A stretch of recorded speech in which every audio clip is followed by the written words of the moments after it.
Hi friends, എല്ലാവർക്കും my mentor PSCയുടെ പുതിയൊരു ക്ലാസ്സിലേക്ക് സ്വാഗതം. എൻ്റെ പേര് അനൂപ് കൃഷ്ണ. അപ്പോൾ നമ്മൾ ഇന്ന് നോക്കുന്നത് ജോഗ്രഫിയുടെ പ്രീവിയസ് ചോദ്യങ്ങളാണ്. ജോഗ്രഫിയിൽ പ്രീവിയസ് ആയിട്ട് വന്നിട്ടുള്ള ചോദ്യങ്ങളാണ് ഇന്ന് നമ്മൾ ചർച്ച ചെയ്യുന്നത്.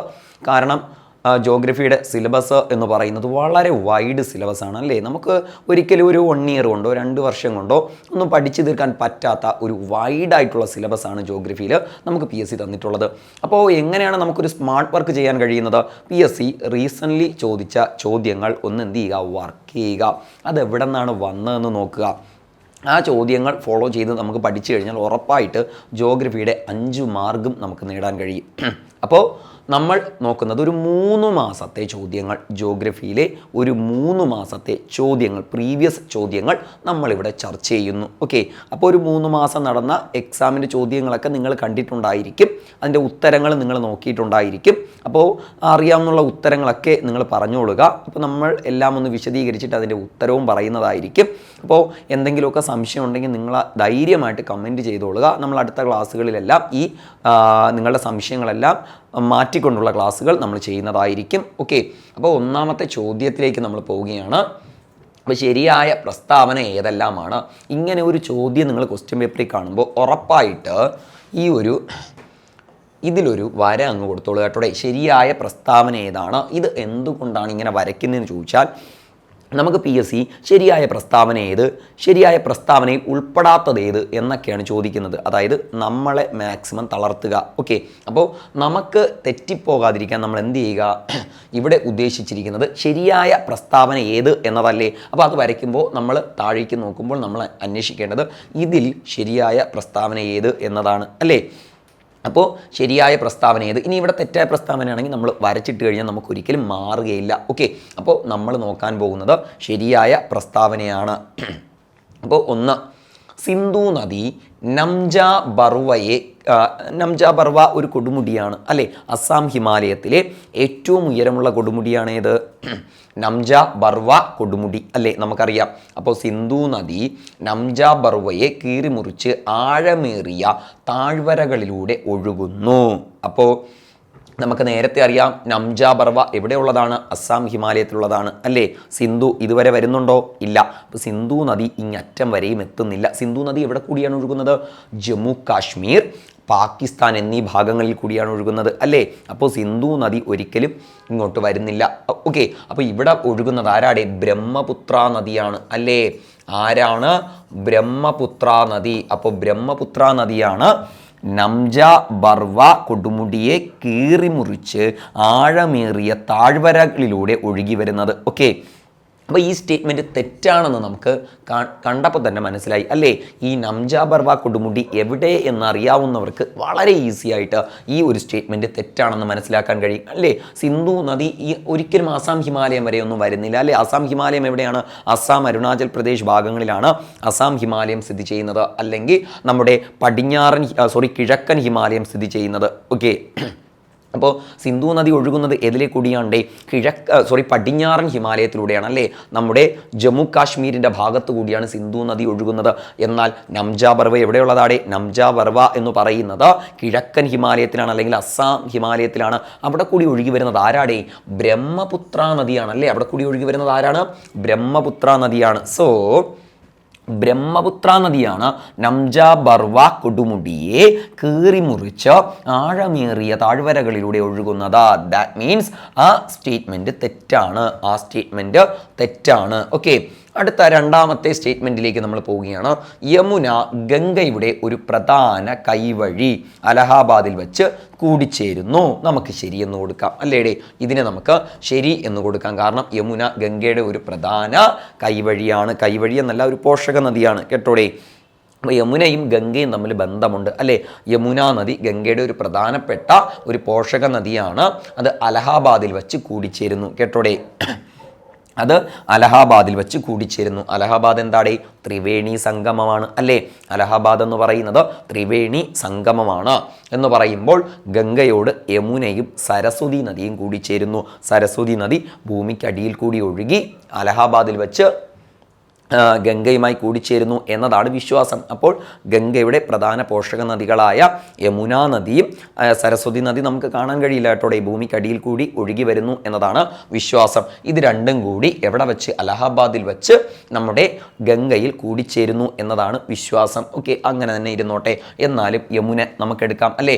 യമുനയുടെ പ്രത്യേകത എന്താണ്? ഗംഗയുടെ ഏറ്റവും വലിയ പോഷക നദി അല്ലേ. ഗംഗയുടെ ഏറ്റവും വലിയ പോഷക നദിയാണ് ഏത് നദി? യമുനാ നദി. ഗംഗയുടെ ഏറ്റവും വലിയ പോഷക നദിയാണ് യമുനാ നദി. ഇനി കടലിൽ നേരിട്ട് പതിക്കാത്ത നദികളിൽ അല്ലെങ്കിൽ സമുദ്രത്തിൽ നേരിട്ട് പതിക്കാത്ത നദികളിൽ ഏറ്റവും നീളം കൂടിയ ഇന്ത്യൻ നദിയാണ് യമുനാ നദി. സമുദ്രത്തിൽ നേരിട്ട് പതിക്കാത്ത നദികളിൽ ഏറ്റവും വലിയ ഇന്ത്യൻ നദിയാണ് യമുനാ നദി. അപ്പോൾ യമുനാ നദിക്ക് അങ്ങനെ രണ്ട് പ്രത്യേകതകൾ നമുക്കിവിടെ പറയാം അല്ലേ, രണ്ട് പ്രത്യേകതകൾ. അപ്പോൾ ഗംഗയുടെ ഏറ്റവും വലിയ പോഷക നദിയാണ് ഏത് നദി? യമുനാ നദി. ഓക്കെ, അലഹാബാദിൽ വെച്ചാണ് ഇതെവിടെ ചേരുന്നത്? ഗംഗാ നദിയിലേക്ക് പതിക്കുന്നത്. ഓക്കെ, അപ്പോൾ ആ ഒരു പോയിന്റ് വളരെ ഈസിയായി. ഇനി ഗംഗയുടെ 1-2 പോഷക നദികളെക്കുറിച്ച് ജസ്റ്റ് ഞാനൊന്ന് പറയാം. അപ്പോൾ എന്തൊക്കെയാണെന്ന് ജസ്റ്റ് നമുക്കൊന്ന് നോക്കാം. അപ്പോൾ ഇത്രയും നമുക്കൊന്ന് മാറ്റിയിട്ട് നമുക്ക് ആ ഒരു ഗംഗയുടെ 1-2 പ്രത്യേകതകൾ, ഗംഗയുടെ പോഷക നദികളുടെ ഒരു 1-2 പ്രത്യേകതകൾ ജസ്റ്റ് ഞാനൊന്ന് പറയാം. ഗംഗയുടെ പോഷക നദികളിൽ ഏറ്റവും കൂടുതൽ അവസാദം വഹിക്കുന്ന നദി ഏതാണ്? ഗംഗയുടെ പോഷക നദികളിൽ ഏറ്റവും കൂടുതൽ അവസാദം വഹിക്കുന്ന നദി ഏതാണ്? കോസി നദിയാണ് കേട്ടോടെ, കോസിയാണ്. അപ്പോൾ ബീഹാറിൻ്റെ ദുഃഖം എന്നൊക്കെ അറിയപ്പെടുന്ന കോസിയാണ് ഗംഗയുടെ പോഷക നദികളിൽ ഏറ്റവും കൂടുതൽ അവസാദം വഹിക്കുന്ന നദി കേട്ടോടെ. ഗംഗയുടെ പോഷക നദികളിൽ ഏറ്റവും കൂടുതൽ അവസാദം വഹിക്കുന്ന നദി ഏത് എന്ന് ചോദിച്ചാൽ അത് കോസി നദിയാണ്. ഓക്കെ, ഇനി ഗംഗയിൽ അവസാനം കൂടിച്ചേരുന്ന നദി, ഇന്ത്യയിൽ നിന്ന് ഒഴുകി അടുത്ത ബംഗ്ലാദേശിലേക്ക് പോകുന്നതിന് തൊട്ട് മുൻപായിട്ട് ഗംഗയിൽ അവസാനമായി കൂടിച്ചേരുന്ന നദി ഏത് എന്ന് ചോദിച്ചാൽ അത് മഹാനന്ദയാണ് കേട്ടോടെ. ഏതാണ് ആ നദി? മഹാനന്ദ. വെസ്റ്റ് ബംഗാളിൽ വെച്ചാണ് കൂടിച്ചേരുന്നത് കേട്ടോടെ. ഗംഗയിൽ അവസാനം കൂടിച്ചേരുന്ന പോഷക നദി ഏത് എന്ന് ചോദിച്ചാൽ അത് മഹാനന്ദയാണ്. അടുത്ത ഒരു 2-3 പോഷക നദിയെ കുറിച്ച് നമുക്ക് ഇമ്പോർട്ടൻ്റ് ആണ്, പറയാതിരിക്കാൻ ഒരിക്കലും കഴിയില്ല. അതാണ് ചമ്പൽ,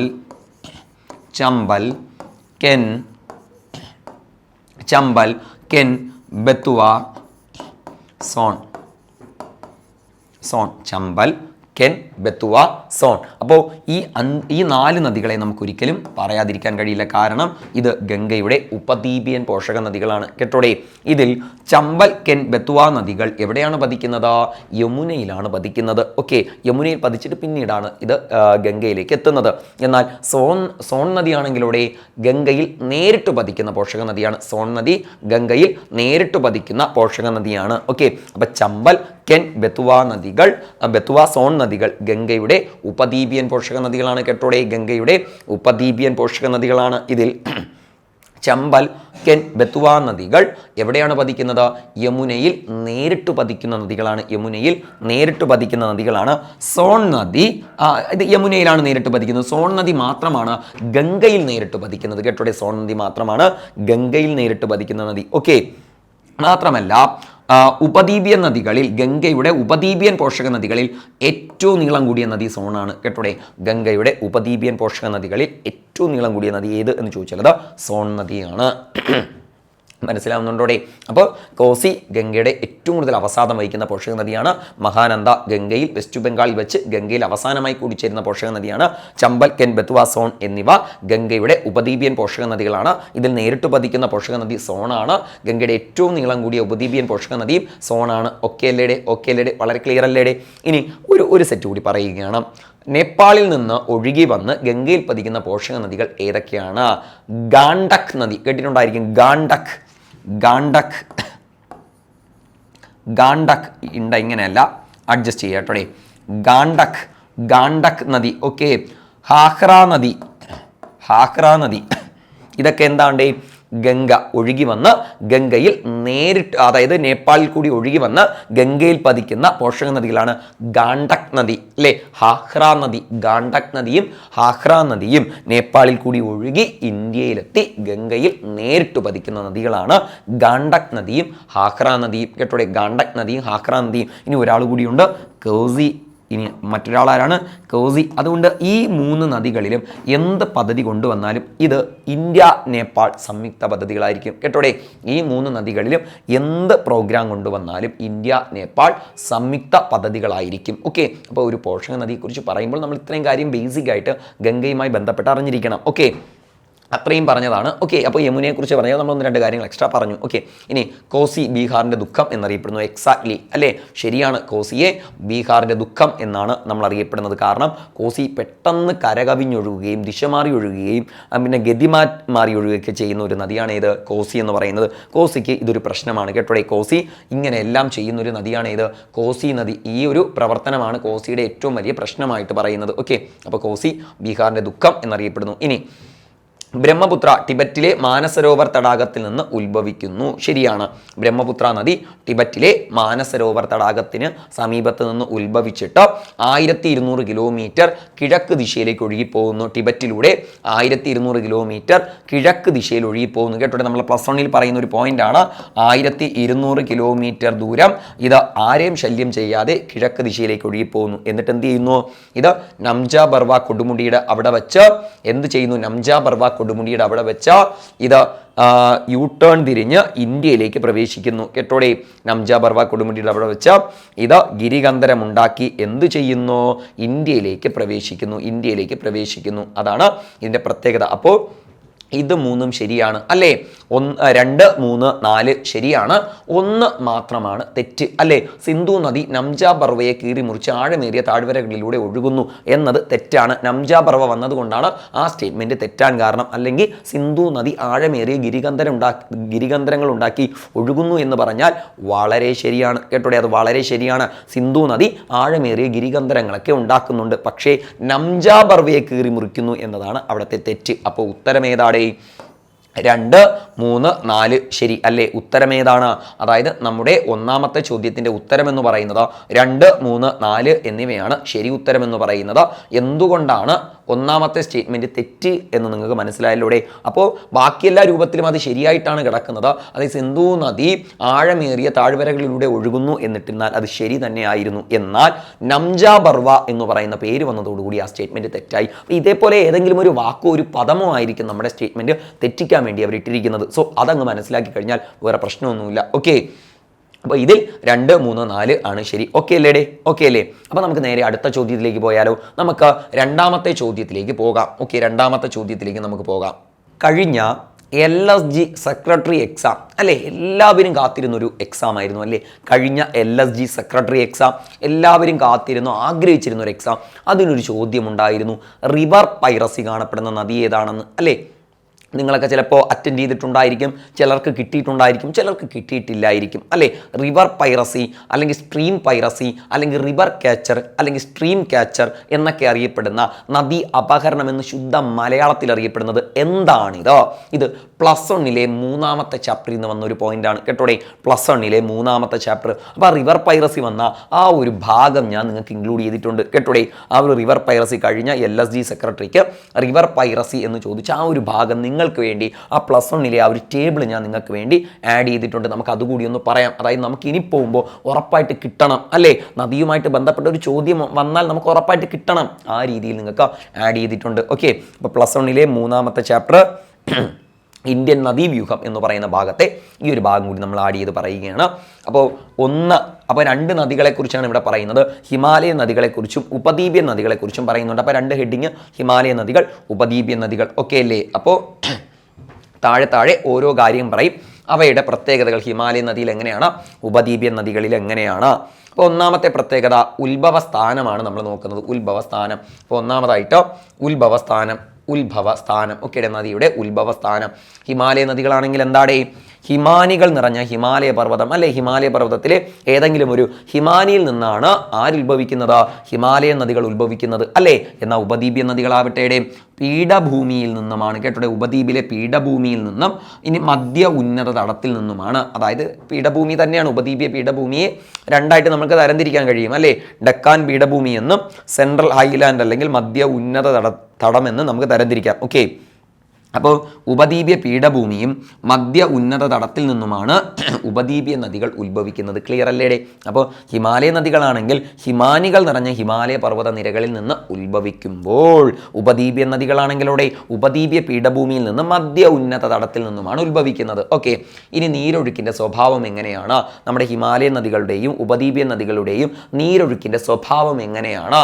ഓക്കെ, അപ്പോൾ നീരൊഴുക്കിൻ്റെ സ്വഭാവം പറയുമ്പോൾ ഹിമാലയ നദികൾ ഉത്ഭവിക്കുന്നത് ഒരു ഹിമാനിയിൽ നിന്നാണ്. എപ്പോഴും വെള്ളം കിട്ടുന്ന ഒരു സോഴ്സാണ് ഏതോ ഈ ഹിമാനികൾ എന്ന് പറയുന്നത്. അതുകൊണ്ട് തന്നെ എന്താണ്, ഇവയെല്ലാം പെർണിയൽ റിവറുകളാണ്. ദാറ്റ് മീൻസ് വറ്റാത്ത നദികളാണ്. അപ്പോൾ ഹിമാലയൻ നദികൾ എന്ന് പറയുന്നത് വറ്റാത്ത നദികളാണ് കേട്ടോടെ. അവ വറ്റാത്ത നദികളാണ്, പെർണിയൽ റിവറുകളാണ്. ഓക്കെ, അപ്പോൾ ഇത് ഹിമാനികളിൽ നിന്നും മഴയിൽ നിന്നും വെള്ളം ശേഖരിച്ചൊഴുകുന്നത് കൊണ്ടാണ്, അവയിൽ നിന്നെല്ലാം വെള്ളം കിട്ടി ഒഴുകുന്നത് കൊണ്ടാണ് ഈ നദികൾ വറ്റാത്ത നദികളായിരിക്കുന്നത്. ഓക്കെ, അടുത്ത ഉപദ്വീപീയ നദികളിലേക്ക് വരുമ്പോൾ ഇവ കാലിക നദികളാണ്, അല്ലെങ്കിൽ സീസണൽ റിവറുകളാണ് കേട്ടോടെ. ഉപദ്വീപീയ നദികൾ എങ്ങനെയുള്ള നദികളാണ്? കാലിക നദികൾ അല്ലെങ്കിൽ സീസണൽ റിവറുകളാണ്, കാലിക നദികളാണ്. എന്താണ് കാലിക നദികൾ? ഇവ മൺസൂൺ മഴയെ മാത്രം ആശ്രയിച്ചൊഴുകുന്നവയാണ്. സോ മഴക്കാലത്ത് മാത്രമേ ഉപദ്വീപീയ നദികൾ ഒഴുകാറുള്ളൂ. അപ്പോൾ ഉപദ്വീപീയ നദികൾ കാലിക നദികളാണ്. എന്നാൽ ഹിമാലയൻ നദികൾ വറ്റാത്ത പെർണിയൽ റിവറുകളാണ്. എന്ത് കാരണമാണ് ഇവ പെർണിയൽ റിവറുകളാവാൻ കാരണമെന്ന് ചോദിച്ചാൽ, ഇവ ഹിമാനികളിൽ നിന്നും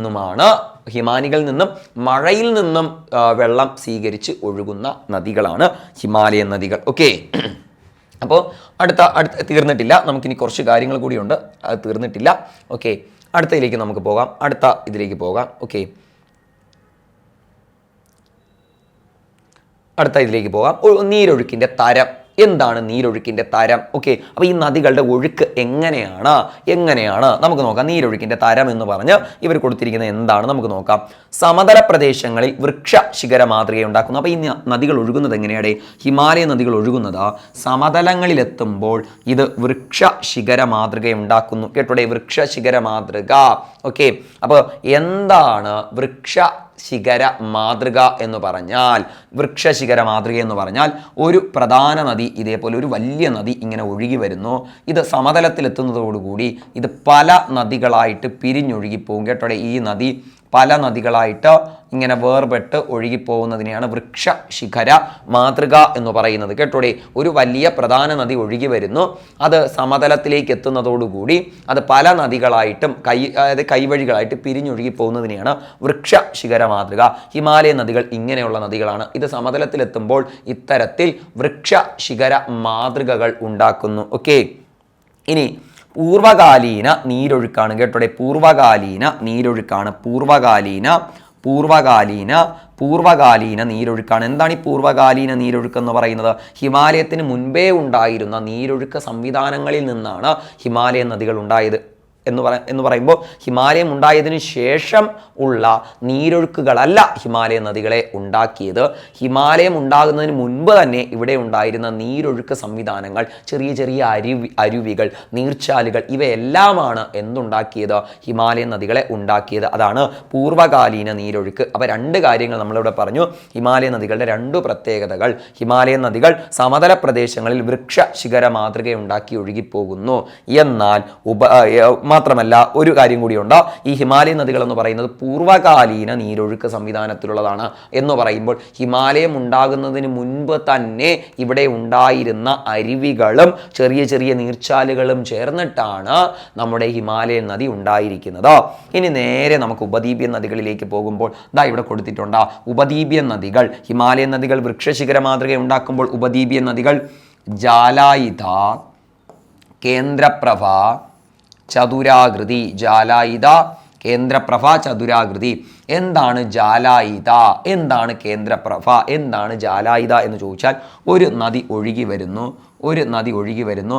ഇതിലേക്ക് ഇത്തരത്തിൽ പോഷക നദികൾ വന്നു ചേരും കേട്ടോടെ. ഇത്തരത്തിൽ പോഷക നദികൾ വന്നു ചേരും.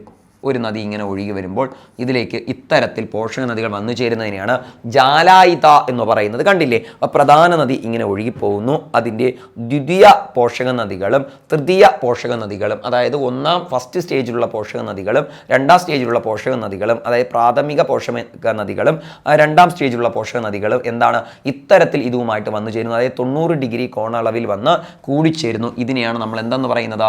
ജാലായിത എന്ന് പറയുന്നത്. അപ്പോൾ ഇതാണ് പ്രധാന പോഷക നദിയെങ്കിൽ, ഇതാണ് പ്രധാന നദിയെങ്കിൽ എന്താണ് ആ നദിയിലേക്ക് ഇത്തരത്തിൽ മറ്റു നദികൾ, മറ്റു പോഷക നദികൾ വന്നു ചേരുന്നതിനെയാണ് ജാലായിത എന്ന് പറയുന്നത്. അടുത്ത എന്താണ് കേന്ദ്രപ്രഭ?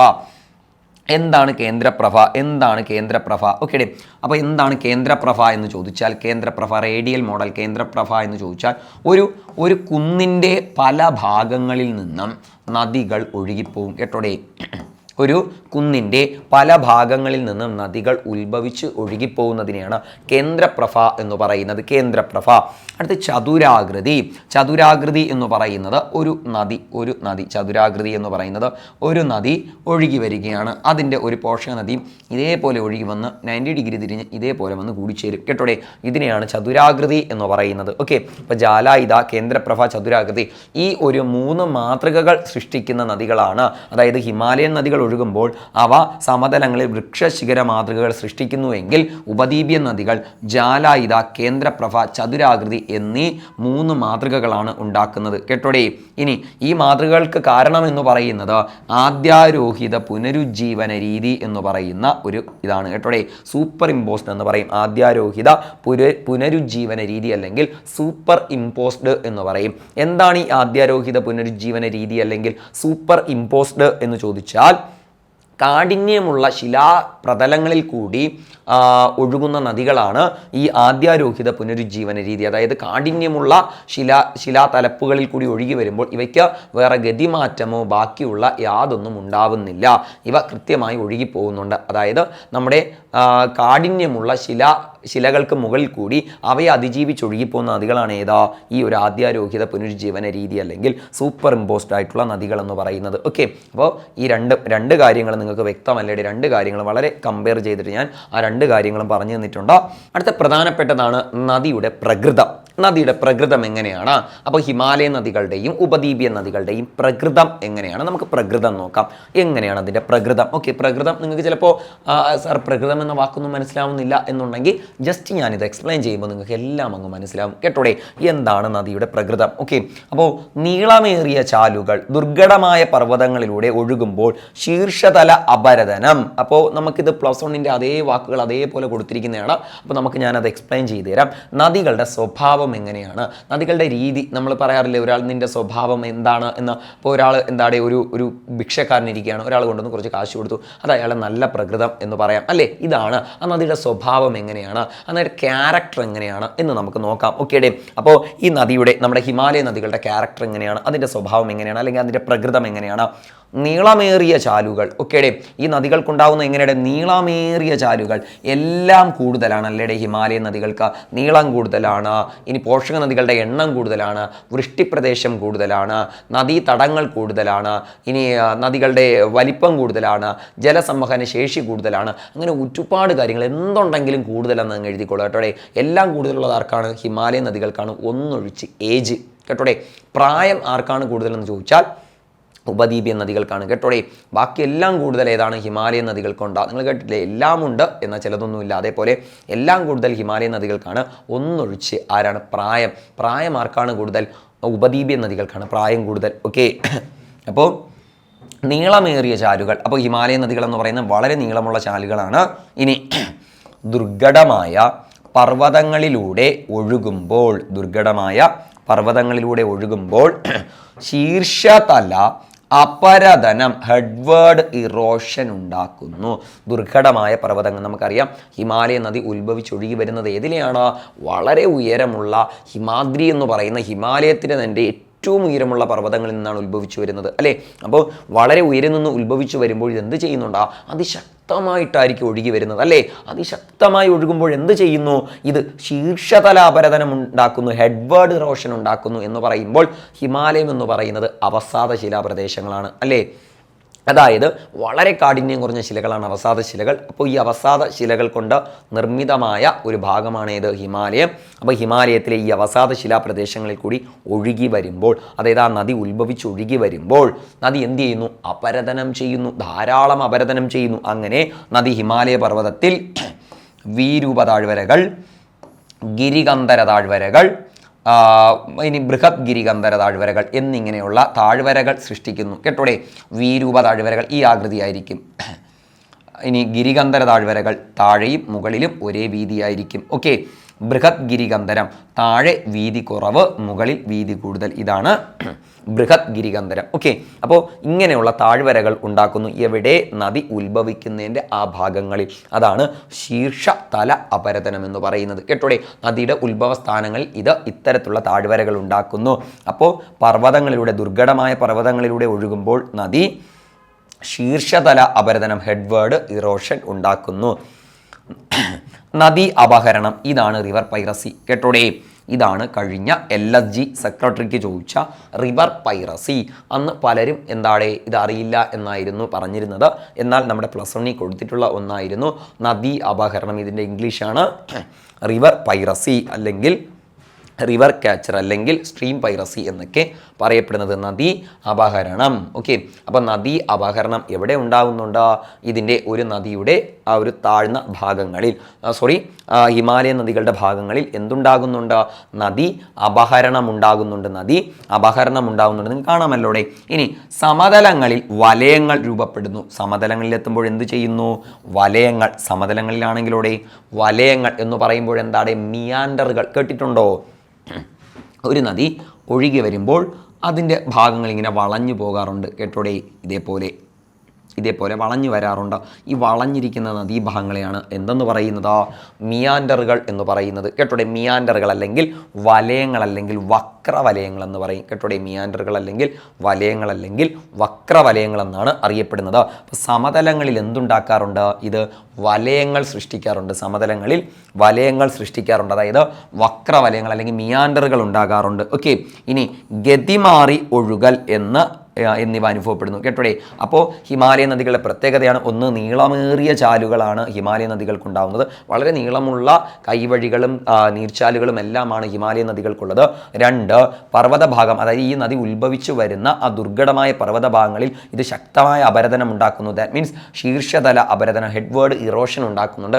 ഈ ഇറോഷൻ്റെ ഫലമാണ് വീരൂപ താഴ്വരകളും ഗിരികന്ധര താഴ്വരകളും കാനിയോൺസും. ഓക്കെ, ഇനി നദി അപഹരണം നടക്കുന്നുണ്ട്, അതായത് റിവർ പൈറസി. എന്താണ് റിവർ പൈറസി എന്ന് ചോദിച്ചാൽ, ഒരു നദി ഒഴുകി വരുമ്പോൾ ഇത് കൂടെ ഒഴുകുന്ന മറ്റൊരു നദിയുടെ ഭാഗം കൂടി എന്ത് ചെയ്യുന്നു? അപഹരിച്ചെടുത്തൊഴുകുന്നു. കേട്ടോടെ, ഇതിനെയാണ് റിവർ പൈറസി എന്ന് പറയുന്നത്. അതായത് ഒരു നദി മറ്റൊരു നദിയുടെ ഭാഗങ്ങളെ അപഹരിച്ചെടുക്കുക, ഇതാണ് റിവർ പൈറസി എന്ന് പറയുന്നത്. കേട്ടോടെ, അല്ലെങ്കിൽ നദി അപഹരണം എന്ന് പറയുന്നത് ഹിമാലയ നദികളുടെ ഒരു പ്രധാന പ്രത്യേകതയാണ് ഈ റിവർ പൈറസി. ഇനി സമതലങ്ങളിൽ വലയങ്ങൾ രൂപപ്പെടുന്നു. കേട്ടോടെ, സമതലങ്ങളിൽ എത്തുമ്പോൾ നദികൾ ഇങ്ങനെ വളഞ്ഞു പൊളഞ്ഞാണ് ഒഴുകുന്നത്. കേട്ടോടെ, അങ്ങനെ നദി എന്ത് ചെയ്യുന്നു? സമതലങ്ങളിൽ വലയങ്ങൾ ഉണ്ടാക്കുന്നു. ഇനി ഗതിമാറി ഒഴുകുകയും ചെയ്യാറുണ്ട്. കേട്ടോടെ, ഇത് ഹിമാലയ നദികൾക്ക് എന്തുകൊണ്ടാണ് ഇങ്ങനെ മിയാൻഡറുകൾ അല്ലെങ്കിൽ വളഞ്ഞു പൊളഞ്ഞൊഴുകുന്നതും ഇത് ഗതിമാറി ഒഴുകുന്നതും എന്ന് ചോദിച്ചാൽ അതിൻ്റെ ഉത്തരം ഇത് ധാരാളം അവസാദങ്ങളുമായിട്ടാണ് ഈ നദി സമതലത്തിലേക്ക് എത്തുന്നത്. സോ നദി എന്ത് ചെയ്യാറുണ്ട്? ഇങ്ങനെ വളഞ്ഞു പൊളഞ്ഞ് ഒഴുകാറുണ്ട്. ക്ലിയർ അല്ലേടെ? ഇനി ഉപദ്വീപ്യൻ നദികൾ എങ്ങനെയാണെന്ന് നോക്കാം. കൃത്യമായി ക്രമീകരിക്കപ്പെട്ട താഴ്വരകളോടുകൂടിയ ചെറുതും സ്ഥിരതയുള്ളതുമായ ചാലുകൾ. കേട്ടോഴേ, അതായത് ഇതിന് ഇനി വേറെ മാറ്റമൊന്നും ഉണ്ടാവാറില്ല. നദി ഏകദേശം അതിൻ്റെ വളർച്ച പൂർത്തീകരിച്ചു കഴിഞ്ഞു. അതായത് കൃത്യമായി ക്രമീകരിക്കപ്പെട്ട താഴ്വരകളോട് കൂടിയത്. കേട്ടോടെ, അതായത് വളരെ ഉറപ്പുള്ള ശിലാഭാഗങ്ങളിൽ ഒരു കൃത്യമായ സെറ്റ് ചെയ്തെടുത്ത ഒരു താഴ്വര പ്രദേശം ഉണ്ടാകുന്നുണ്ട്. കേട്ടോടെ, ഇത് വർഷങ്ങളോളമുള്ള അപരദന പ്രക്രിയയിലൂടെ നദി ഉണ്ടാക്കിയതാണ്. ഇവയ്ക്ക് വലിയ മാറ്റങ്ങളൊന്നും ഇനി ഉണ്ടാവാൻ സാധ്യതയില്ല. ഓക്കെ, അപ്പോൾ കൃത്യമായി ക്രമീകരിക്കപ്പെട്ട താഴ്വരകളോട് കൂടിയ ചെറുതും സ്ഥിരതയുള്ളതുമായ ചാലുകൾ. കേട്ടോടെ, ചെറുതും സ്ഥിരതയുള്ളതുമായ ചാലുകളാണ് ആരുടെ പ്രത്യേകത? നമ്മുടെ ഉപദ്വീപ്യൻ നദികളുടെ പ്രത്യേകത. അപ്പോൾ ഹിമാലയ നദികളുടെയും ഉപദ്വീപ്യൻ നദികളുടെ പ്രത്യേകത മനസ്സിലായാലൂടെ, അല്ലെങ്കിൽ അവയുടെ ആ ഒരു ഒഴുക്കിൻ്റെ ആ ഒരു ക്യാരക്ടർ എന്തെന്ന് മനസ്സിലായാലൂടെ. നദികൾ ഇവിടെ വലിയ ചേഞ്ചസ് ഒന്നും ഉണ്ടാവാറില്ല. ഉപദ്വീപ്യൻ നദികൾക്കിനി വലിയ ചേഞ്ചസ് ഒന്നുമില്ല. അവരെന്ത് ചെയ്യുന്നു?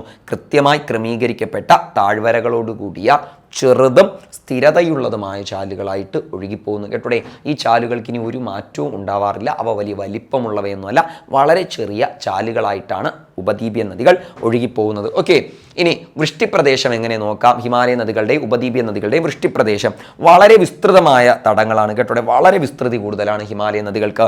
എന്നാൽ ഉപദ്വീപ നദികൾക്ക് അവിടെ വിസ്തൃതി വളരെ കുറവാണ്. വിസ്തൃതി വളരെ കുറഞ്ഞ വൃഷ്ടിപ്രദേശമാണ് ഉപദ്വീപീയ നദികൾക്ക് ഉള്ളത്. ഓക്കെ, അപ്പോൾ അടുത്തതിലേക്ക് പോകാം. നദിയുടെ പ്രായമാണ് അവസാനമായിട്ട് പറയുന്നത്. നദിയുടെ പ്രായം എന്താണ്? അപ്പോൾ ഹിമാലയ നദികളുടെ പ്രായം എന്താണ്?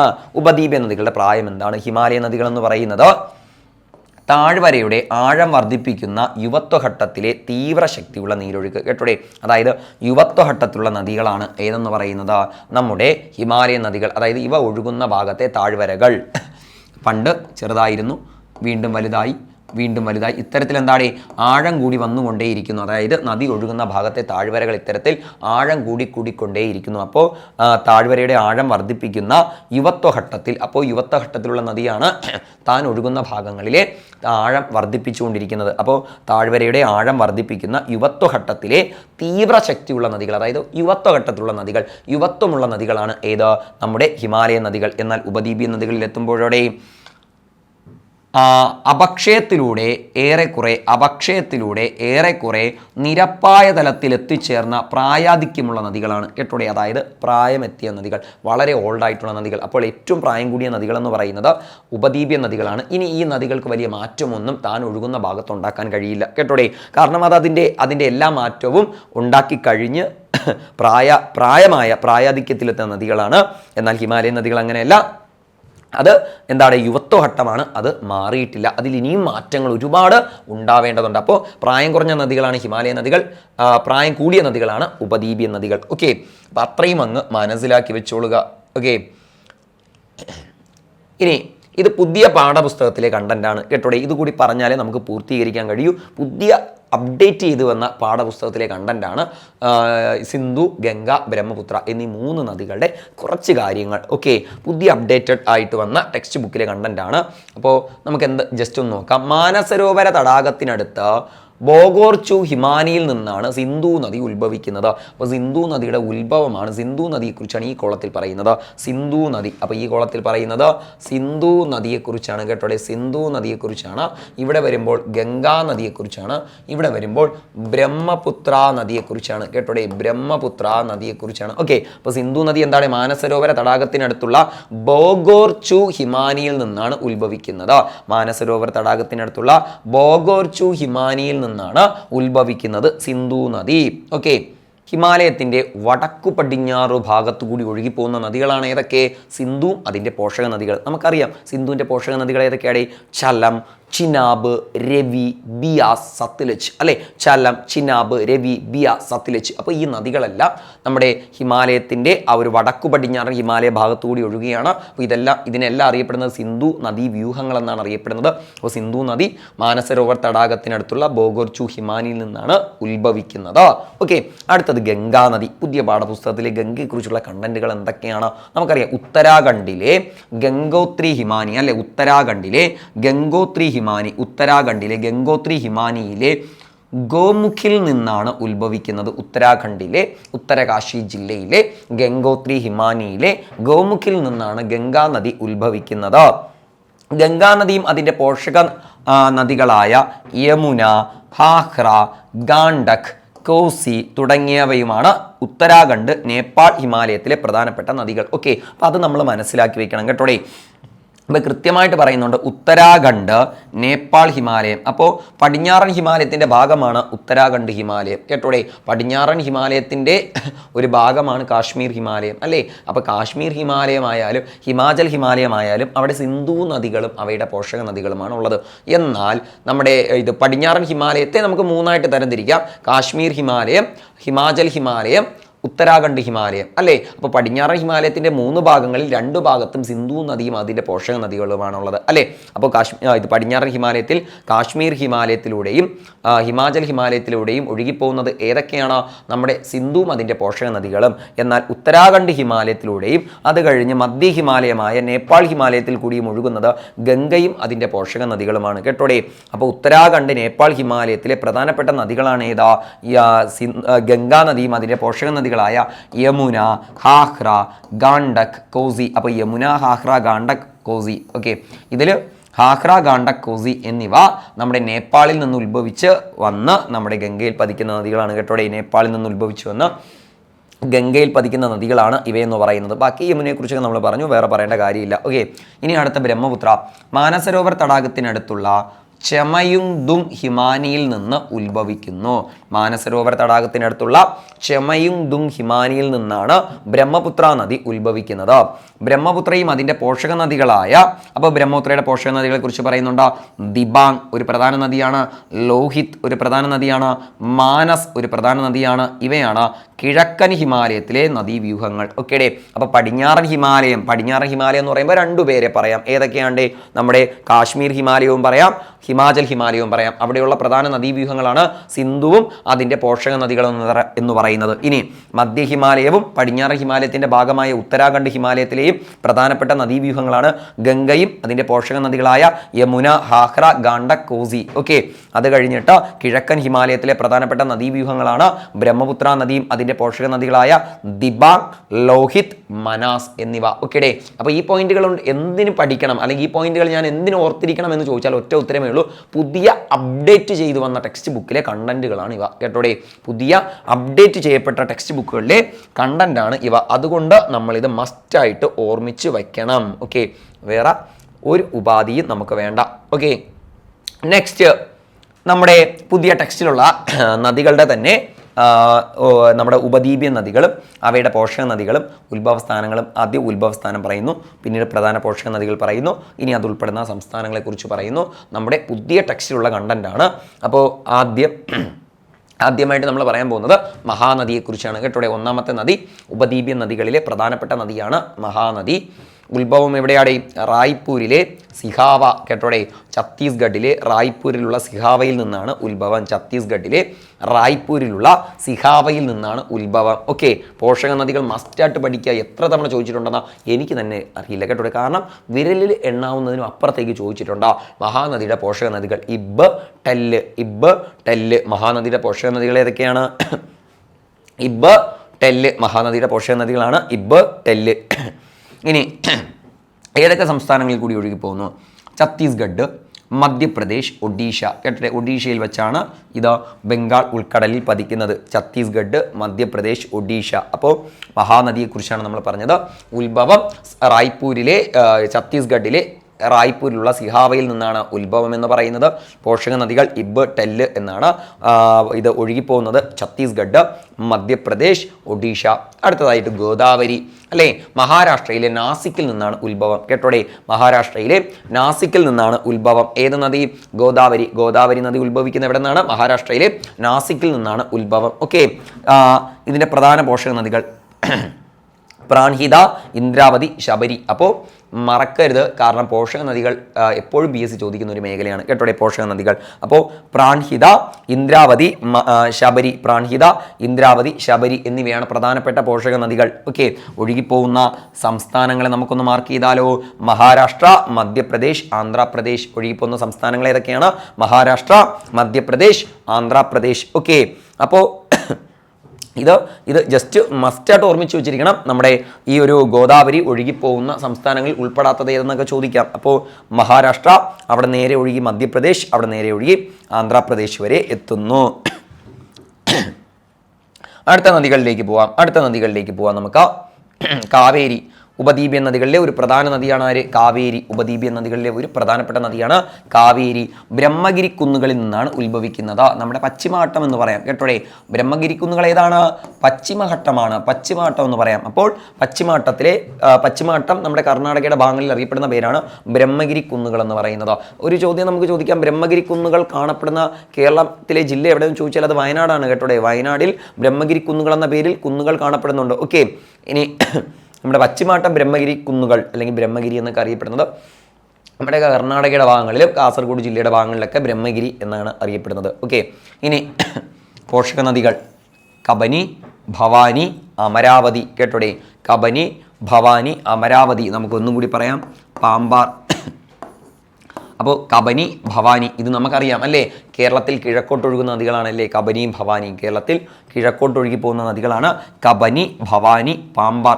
ഇത് മൂന്നും തന്നെ കാവേരിയുടെ പോഷക നദികളാണ്. അടുത്ത് അമരാവതി. ഓക്കെ, ഒഴുകിപ്പോകുന്ന ഇവിടെ കൂടിയുടെ കർണാടകയിൽ ഉത്ഭവിച്ച് തമിഴ്നാട്, കേരളം, കർണാടക, തമിഴ്നാട്, കേരളം, കർണാടക, തമിഴ്നാട്, കേരളം എന്നിവിടങ്ങളിൽ കൂടിയാണ് ഇത് ഒഴുകിപ്പോകുന്നത്. ഓക്കെ, അപ്പോൾ പ്രധാനപ്പെട്ട ഉപദ്വീപ്യൻ നദികളെക്കുറിച്ചാണ് നമ്മൾ പറഞ്ഞത്. പ്രധാനപ്പെട്ട ഉപദ്വീപ്യൻ നദികളെക്കുറിച്ച് പറഞ്ഞു. അപ്പം നദികളുമായി ബന്ധപ്പെട്ട ടെക്സ്റ്റ് ബുക്കിലെ കണ്ടന്റുകൾ നമ്മൾ ചർച്ച ചെയ്ത് കഴിഞ്ഞു. ടെക്സ്റ്റ് വളരെ ഈസി ആയിട്ട് നമുക്ക് പഠിക്കാൻ കഴിയും. കുറച്ച് കണ്ടന്റുകൾ മാത്രമേ ഉള്ളൂ. സോ പഠിക്കാൻ ഈസിയാണ്. സോ ടെക്സ്റ്റ് ബുക്കിലെ കണ്ടന്റ് പറഞ്ഞു കഴിഞ്ഞു. അടുത്ത ചോദ്യത്തിലേക്ക് പോകാം. താഴെ കൊടുത്തിരിക്കുന്ന പ്രസ്താവനകൾ പരിശോധിക്കുക. താഴെ കൊടുത്തിരിക്കുന്ന പ്രസ്താവനകൾ പരിശോധിക്കാം. നമുക്ക് പരിശോധിക്കാം, നോക്കാം. ഉപ്പ് തടാകങ്ങൾ സാധാരണയായി കാണപ്പെടുന്നത് മരുഭൂമികളിലാണ്. ഉപ്പ് തടാകങ്ങൾ സാധാരണയായിട്ട് കാണപ്പെടുന്നത് മരുഭൂമികളിലാണ് കേട്ടോടെ. ഉപ്പ് തടാകങ്ങൾ സാധാരണയായിട്ട് കാണപ്പെടുന്നത് മരുഭൂമികളിലാണ്. നിങ്ങൾക്ക് എന്ത് തോന്നുന്നു? ഈ സ്റ്റേറ്റ്മെന്റ് ശരിയാണോ തെറ്റാണോ? നമ്മൾ പുതിയ പാഠപുസ്തകം നിങ്ങളെടുത്ത് 2ാമത്തെ ചാപ്റ്റർ വായിച്ചിട്ടുണ്ടെങ്കിൽ ഇത് ഈസി ആയിട്ട് കിട്ടും. കാരണം നമുക്ക് മരുഭൂമിയിലെ ഉപ്പ് തടാകങ്ങളെ അവിടെ കൊടുത്തിട്ടുണ്ട് കേട്ടോടെ. സംബാർ, സർഗോൾ, സംബാർ, സർഗോൾ, ദിദ്വാന. അപ്പോൾ മരുഭൂമിയിലെ ഉപ്പ് തടാകങ്ങളെ നമ്മുടെ ടെക്സ്റ്റ് ബുക്കിൽ കൊടുത്തിട്ടുണ്ട്. നിങ്ങൾ ശ്രദ്ധിച്ചാൽ മനസ്സിലാകും. നമ്മുടെ പുതിയ ടെക്സ്റ്റ് എടുത്ത് നോക്കിയിട്ടുണ്ടെങ്കിൽ അതിൽ കാണാൻ കഴിയും മരുഭൂമിയിലെ ലവണ തടാകങ്ങൾ, ഉപ്പ് തടാകങ്ങൾ ഏതൊക്കെയാണ്? സംബാർ, സർഗോൾ, ദിദ്വാന. സംബാർ, സർഗോൾ, ദിദ്വാന എന്നിവയാണ് മരുഭൂമിയിലെ ലവണ തടാകങ്ങൾ അല്ലെങ്കിൽ ഉപ്പ് തടാകങ്ങൾ. നമുക്ക് അത് വ്യക്തമായിട്ട് നമ്മുടെ ടെക്സ്റ്റ് ബുക്കിൽ കൊടുത്തിട്ടുണ്ട്. നിങ്ങൾ ജസ്റ്റ് നോക്കിക്കൊള്ളുക. അപ്പോൾ ഉപ്പ് തടാകങ്ങൾ സാധാരണയായി കാണപ്പെടുന്നത് മരുഭൂമികളിലാണ്. എക്സാക്ട്ലി, വളരെ ശരിയാണ് അല്ലേ. ഇനി മരുഭൂമികളിൽ ബാഷ്പീകരണം വർഷണത്തേക്കാൾ കൂടുതലായിരിക്കും. ശരിയാണ് അല്ലേ. മരുഭൂമികളിൽ ബാഷ്പീകരണ തോത് കൂടുതലാണ്. അതുകൊണ്ടാണ് അവിടുത്തെ ജലാശയങ്ങൾ വറ്റി വരണ്ട അവിടെ ഉപ്പ് തടാകങ്ങളായി മാറുന്നത് കേട്ടോ. ഉപ്പ് തടാകങ്ങൾ ഉണ്ടാവുന്ന ജലാംശത്തിൻ്റെ അളവ് കുറഞ്ഞ് ഉപ്പ് തടാകങ്ങൾ ഉണ്ടാവുന്നത്. സോ മരുഭൂമിയിൽ ബാഷ്പീകരണ വർഷണത്തേക്കാൾ കുറവാണ്. അതായത് മഴ ലഭിക്കുന്നതിനേക്കാൾ കൂടുതലായിട്ട് അവിടെ ബാഷ്പീകരണം ഉണ്ടാകുന്നു. ഒരു 2 ലിറ്റർ വെള്ളം നമുക്ക് മഴയായിട്ട് ലഭിച്ചാൽ 5 ലിറ്റർ ആയിട്ട് ഇത് ബാഷ്പീകരിക്കപ്പെട്ടു പോകും. ഓക്കെ, അപ്പോൾ നമുക്ക് രണ്ടും വളരെ ഈസി ആയിട്ട് മനസ്സിലായി. രണ്ടും ശരി ഉത്തരങ്ങളാണ് അല്ലേ. ഇനി നമ്മൾ അറിയേണ്ടത് ഇത് 1ാമത്തെ സ്റ്റേറ്റ്മെൻറ്റിന് ഓക്കെ ആണോ 2ാമത്തെ സ്റ്റേറ്റ്മെൻറ്റ് എന്നാണ്. ഓക്കെ ആണോടെ? ഓക്കെയാണ് അല്ലേ. 1ാമത്തെ സ്റ്റേറ്റ്മെൻറ്റിന് വളരെ ക്ലിയർ ആണല്ലേ 2ാമത്തെ സ്റ്റേറ്റ്മെൻറ്റ് എന്ന് പറയുന്നത്. അതായത് മരുഭൂമികളിൽ ഉപ്പ് തടാകങ്ങൾ സാധാരണയായി കാണപ്പെടുന്നു. ശരിയാണ്. ഇനി എങ്ങനെയാണ് ഉണ്ടാകുന്നതെന്ന് ചോദിച്ചാൽ മരുഭൂമികളിൽ ബാഷ്പീകരണത്തെക്കാൾ കൂടുതലായി വർഷണം നടക്കുന്നത് കൊണ്ടാണ് ഇത് സംഭവിക്കുന്നത് കേട്ടോടെ. മരുഭൂമിയിൽ ഇത് ബാഷ്പീകരണമാണ് കൂടുതൽ, വർഷണത്തെക്കാൾ കൂടുതലായി ബാഷ്പീകരണം നടക്കുന്നു. അപ്പോൾ മഴ കുറവാണ്, വർഷണം കുറവാണ്. അതുകൊണ്ടാണ് ഇത് സംഭവിക്കുന്നത്. ഓക്കെ, അപ്പോൾ നമുക്ക് സ്റ്റേറ്റ്മെൻറ്റുകൾ നോക്കാം. രണ്ടും ശരിയാണെന്ന് മാത്രമല്ല, എ എന്ന് പറയുന്ന സ്റ്റേറ്റ്മെൻറ്റിനെ വ്യക്തമായിട്ട് സ്വാധീനിക്കുന്ന ഒന്ന് തന്നെയാണ് 2ാമത്തെ ബി എന്ന് പറയുന്ന സ്റ്റേറ്റ്മെൻറ്റ്. ഓക്കെ, എയും ബിയും ശരിയായ പ്രസ്താവനകളാണ്. എക്സാക്ട്ലി ശരിയാണ്. ബി എന്നത് എയുടെ ശരിയായ വിശദീകരണമാണ്. ശരിയാണ്. നമുക്ക് ഉത്തരം എയിൽ തന്നെ കിട്ടി. ഇനി പറയേണ്ട കാര്യമേ ഇല്ല. ഓക്കെ, താഴോട്ട് വായിക്കേണ്ട കാര്യമേ ഇല്ല. എ തന്നെയാണ് ഉത്തരം കേട്ടോടെ.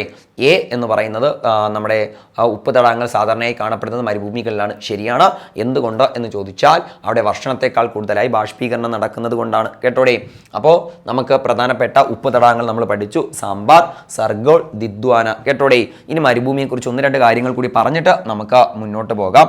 അപ്പോൾ എവിടെയാണ് നമ്മുടെ മരുഭൂമി സ്ഥിതി ചെയ്യുന്നത്? നമ്മുടെ രാജസ്ഥാൻ മരുഭൂമി, അല്ലെങ്കിൽ നമ്മുടെ ഇന്ത്യൻ മരുഭൂമി, അല്ലെങ്കിൽ താർ മരുഭൂമി, അല്ലെങ്കിൽ രാജസ്ഥാൻ മരുഭൂമി. ആരൊക്കെയാണ് രാജസ്ഥാൻ മരുഭൂമി എന്ന് ചോദിച്ചാൽ, ഒന്ന് യഥാർത്ഥ മരുഭൂമിയുണ്ട് കേട്ടോടെ. രാജസ്ഥാൻ മരുഭൂമി എന്ന് പറയുമ്പോൾ യഥാർത്ഥ മരുഭൂമി മേഖല, യഥാർത്ഥ മരുഭൂമിയുണ്ട് കേട്ടോടെ. അവനെ നമ്മൾ മരുസ്ഥലി എന്നാണ് പറയുന്നത്, മരുസ്ഥലി എന്നാണ് പറയുന്നത് കേട്ടോടെ. ഇനി പകുതി മരുഭൂമിയും പകുതി സമതലത്തിൻ്റെ സ്വഭാവമുള്ളൊരു ഭാഗമുണ്ട് കേട്ടോടെ. അതായത് അർദ്ധ വരണ്ട മരുഭൂമി, അർദ്ധ വരണ്ട മരുഭൂമി, അല്ലെങ്കിൽ അർദ്ധ വരണ്ട സമതലം എന്ന് പറയുമ്പോൾ പകുതി മരുഭൂമിയുമാണ് പകുതി സമതലവുമാണ്, അങ്ങനെ ഒരു ഭാഗമുണ്ട് കേട്ടോടെ. അതിനെ വിളിക്കുന്ന പേരാണ് ബാഗർ പ്രദേശം. അവനെ പറയുന്ന പേരാണ് ബാഗർ പ്രദേശം. അപ്പോൾ യഥാർത്ഥ മരുഭൂമി മരുസ്ഥലിയുമാണ്, പകുതി മരുഭൂമിയുമാണ് പകുതി സമതലവുമാണ്. അവനെ വിളിക്കുന്ന പേര് ബാഗർ എന്നാണ്. ഇവരാണ് നമ്മുടെ മരുഭൂമി മേഖല കേട്ടോടെ. ഇവരാണ് നമ്മുടെ മരുഭൂമി മേഖല. ഇവിടത്തെ നമ്മുടെ രാജസ്ഥാൻ മരുഭൂമിയിലെ ഒരു വർഷത്തെ മഴയെന്ന് പറയുന്നത് 150 മില്ലിമീറ്റർ മഴയാണ് കേട്ടോടെ. ഇവിടുത്തെ ഒരു വർഷത്തെ മഴയെന്ന് പറയുന്നത് 150 മില്ലിമീറ്റർ മഴയാണ്. ഓക്കെ, അപ്പോൾ മഴ വളരെ കുറവാണ്. ഇവിടെ എന്തുകൊണ്ടാണ് മഴ കൊടുക്കാത്തത്? തെക്ക് പടിഞ്ഞാറൻ മൺസൂണ് ഇതിലെ കടന്നു പോകുന്നുണ്ടെങ്കിൽ ഇവിടെ വളരെ കുറച്ച് മഴയാണ് കൊടുക്കുന്നത്. കാരണം ആരവല്ലി മലനിരകളാൽ ഈ കാറ്റുകൾ ഒരിക്കലും തടയപ്പെടുന്നില്ല കേട്ടോടെ. ഇപ്പോൾ മലനിരകൾ തടഞ്ഞാലേ നമുക്ക് അവിടെ ആ ഒരു പ്രദേശത്ത് മഴ ലഭിക്കുകയുള്ളൂ. ഓക്കെ, അപ്പോൾ ഈ തെക്ക് പടിഞ്ഞാറൻ മൺസൂണ് ഈ രാജസ്ഥാനിലൂടെ കടന്നു പോകുന്നുണ്ടെങ്കിലും വളരെ ചെറിയ രീതിയിൽ മഴ കൊടുത്തത് കടന്നു പോകുന്നു. അവിടുത്തെ ഒരു വർഷം ലഭിക്കുന്ന മഴയെന്ന് പറയുന്നത് 150 മില്ലിമീറ്റർ മഴയാണ്. നമ്മുടെ കേരളം എടുക്കുമ്പോൾ അത് എത്രയുണ്ടേ? 300 സെൻറ്റിമീറ്റർ ആണ്. എന്ന് പറയുമ്പോൾ കേരളത്തിൽ ഒരു ദിവസം ലഭിക്കുന്ന മഴ പോലും അവർക്ക് ഒരു വർഷത്തിൽ ലഭിക്കുന്നില്ല കേട്ടോടെ. കേരളത്തിൽ ഒരു ദിവസം ലഭിക്കുന്ന മഴ പോലും അവർക്ക് ഒരു വർഷത്തിൽ, അതായത് മരുഭൂമിയിൽ ഒരു വർഷത്തിൽ ലഭിക്കുന്നില്ല. ക്ലിയർ ആണോടെ? അപ്പോൾ മരുഭൂമിയെക്കുറിച്ചാണ് പറഞ്ഞത്. അപ്പോൾ മരുഭൂമി എങ്ങനെ ഉണ്ടാകുന്നു എന്ന് ചോദിച്ചാൽ പ്രധാന റീസൺ ഉയർന്ന താപനില, മഴ കുറവും താപനില കൂടുന്നതും. ഇനി നമ്മുടെ ഇവിടെയുള്ള നദി എന്ന് പറയുമ്പോൾ സരസ്വതി നദിയും ലൂണി നദിയുമാണ് ഇവിടെ പണ്ട് ഒഴുകിയിരുന്നു. അപ്പോൾ സരസ്വതി എന്നൊരു നദി കൂടി ഇവിടെ ഒഴുകിയിരുന്നു എന്ന് പറയപ്പെടുന്നുണ്ട്. പക്ഷേ സരസ്വതി നിലവിൽ ഇവിടെ ഇല്ല. അപ്പോൾ നിലവിൽ മരുഭൂമിയിൽ കൂടി ഒഴുകിപ്പോകുന്ന നദി ഏതാടേയും ലൂണിയാണ്. ഇത് തെക്ക് ഭാഗത്ത് കൂടിയാണ് ഒഴുകുന്നത് കേട്ടോടെ. അതുകൊണ്ട് ഈ തെക്ക് ഭാഗങ്ങളിൽ ഒയാസിസ് എന്ന് പറയുന്ന ഒരു ഭൂരൂപമുണ്ട്. അതായത് മരുപ്പച്ച അല്ലെങ്കിൽ ഒയാസിസ് എന്ന് പറയുന്ന ഒരു ഭൂരൂപം കൂടി നമുക്ക് തെക്കു ഭാഗങ്ങളിൽ, നമ്മുടെ രാജസ്ഥാൻ മരുഭൂമിയുടെ തെക്കു ഭാഗങ്ങളിൽ കാണപ്പെടുന്നുണ്ട് കേട്ടോടെ. ഇപ്പോൾ മരുഭൂമികളുടെ പ്രത്യേകത എന്താണ്? അവിടെ മഴ കുറവാണ്, പക്ഷേ ബാഷ്പീകരണം കൂടുതലാണ് അല്ലേ. അതുകൊണ്ട് അവിടെയുള്ള നദികളെല്ലാം വറ്റിപ്പോകും. അല്ലെങ്കിൽ അവിടെയുള്ള നദികളോ ജലാശയങ്ങളോ ഒന്നും ഒരുപാട് നാളത്തേക്കൊന്നും നിൽക്കത്തില്ല. അങ്ങനെ വറ്റി അവസാനം ഇവ ഉപ്പ് തടാകങ്ങളായിട്ട് മാറാറുണ്ട് കേട്ടോടെ. ഇതാണ് അവിടുത്തെ മരുഭൂമി ഉണ്ടാവാൻ കാരണം. എന്നിട്ട് നമ്മൾ രാജസ്ഥാൻ മരുഭൂമിയെക്കുറിച്ച് പറഞ്ഞു.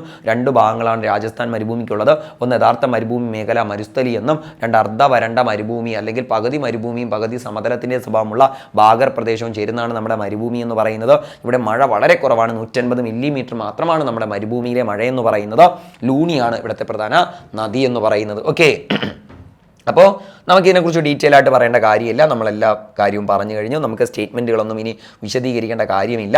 കാരണം സ്റ്റേറ്റ്മെൻറ്റ് നമുക്ക് ഓൾറെഡി തന്നെ നമുക്കതിൻ്റെ ഉത്തരം ആയിക്കഴിഞ്ഞു. ഓക്കെ, അടുത്തതായിട്ട് ഭൂമിയുടെ അകക്കാമ്പിലെ പ്രധാനപ്പെട്ട ഘടകങ്ങൾ ഏതെല്ലാം? ഭൂമിയുടെ അകക്കാമ്പിലുള്ള പ്രധാനപ്പെട്ട ഘടകങ്ങൾ ഏതെല്ലാം? ഇരുമ്പ്, nickel, silicon, aluminium, oxygen, hydrogen, calcium, magnesium അല്ലേ. നമുക്ക് ഏതൊരു കുട്ടിക്കും വളരെ നിസ്സാരമായിട്ട് പറയാൻ കഴിയുന്ന ഉത്തരമാണ് ഇരുമ്പ്, നിക്കൽ അല്ലേ. ഭൂമിയുടെ അകക്കാമ്പിൽ, ഭൂമിയുടെ കാമ്പ് എന്തുകൊണ്ട് നിർമ്മിക്കപ്പെട്ടിരിക്കുന്നു? ഇരുമ്പും നിക്കലും കൊണ്ടാണ് നിർമ്മിക്കപ്പെട്ടിരിക്കുന്നത് കേട്ടോടെ. ഭൂമിയുടെ കാമ്പ് എന്ന് പറയുന്നത് ഇരുമ്പും നിക്കലും കൊണ്ടാണ് നിർമ്മിക്കപ്പെട്ടിരിക്കുന്നത്. അപ്പോൾ അത് പറയേണ്ട കാര്യമില്ല. അപ്പോൾ ജസ്റ്റ് ഞാനൊരു ഫിഗർ ഇതേപോലെ വരച്ചു തരാം. ഓക്കെ, ഇത് നമ്മുടെ ഭൂമിയുടെ ഒരു കട്ടാണെന്ന് എടുക്കുക. അപ്പോൾ ഭൂമിയെ 3 ഭാഗങ്ങളാക്കി. ഭൂമിയുടെ ടോട്ടൽ എന്ന് പറയുന്നത് 6370 കിലോമീറ്റർ ആണ് കേട്ടോടെ. ഭൂമിയുടെ ടോട്ടൽ റേഡിയസ് എന്ന് പറയുന്നത് 6370 കിലോമീറ്റർ ആണ്. ആദ്യത്തെ 40 കിലോമീറ്റർ ഭാഗത്തെ നമ്മൾ എന്തെന്ന് പറയുന്നു? ഭൂവൽക്കം അല്ലെങ്കിൽ എർത്ത് ക്രസ്റ്റ് എന്ന് പറയുന്നു കേട്ടോടെ. ഇനി 40 മുതൽ 2900 കിലോമീറ്റർ വരെയുള്ള ഭാഗത്തെ നമ്മൾ മാൻഡിൽ എന്നാണ് പറയുന്നത് അല്ലേ. മാൻഡിൽ എന്നാണ് പറയുന്നത്. 40 കിലോമീറ്റർ മുതൽ 2900 കിലോമീറ്റർ വരെയുള്ള ഭാഗത്തെ മാൻഡിൽ എന്നാണ് പറയുന്നത്. 2900 മുതൽ 6370 വരെയുള്ള ഭാഗത്തെ കോർ എന്നാണ് പറയുന്നത്. കോർ റീജിയൻ എന്നാണ് പറയുന്നത്. ഓക്കെ, അപ്പോൾ ആദ്യത്തെ 40 കിലോമീറ്റർ വരെയുള്ള ഭാഗത്തെ ക്രസ്റ്റ് എന്നും 40 മുതൽ 2900 വരെയുള്ള ഭാഗത്തെ മാൻഡിൽ എന്നും 2900 മുതൽ 6370 വരെയുള്ള ഭാഗത്തെ കോർ എന്നുമാണ് അറിയപ്പെടുന്നത്. കോർ. അപ്പോൾ നിങ്ങൾക്ക് വളരെ വ്യക്തമല്ലേടെ? ആ ഒരു ചിത്രം നിങ്ങൾക്ക് വ്യക്തമായിട്ട് കാണാൻ കഴിയുന്നില്ലേടെ? ഓക്കെ, ഇതിൽ എന്തൊക്കെ കൊണ്ടാണ് ക്രസ്റ്റും മാൻഡിലും നിർമ്മിച്ചിരിക്കുന്നതെന്ന് ചോദിച്ചാൽ സിലിക്ക കൊണ്ടാണ് കേട്ടോടെ. ക്രസ്റ്റും മാൻഡിലും എന്ന് പറയുന്നത് സിലിക്കേറ്റ് പാളിയാണ്. ക്രസ്റ്റും സിലിക്കയാണ്, മാൻഡിലും സിലിക്കയാണ്. കോർ എന്ന് പറയുന്നത് എന്താടെ? നിക്കലും അയണുമാണ് കേട്ടോടെ.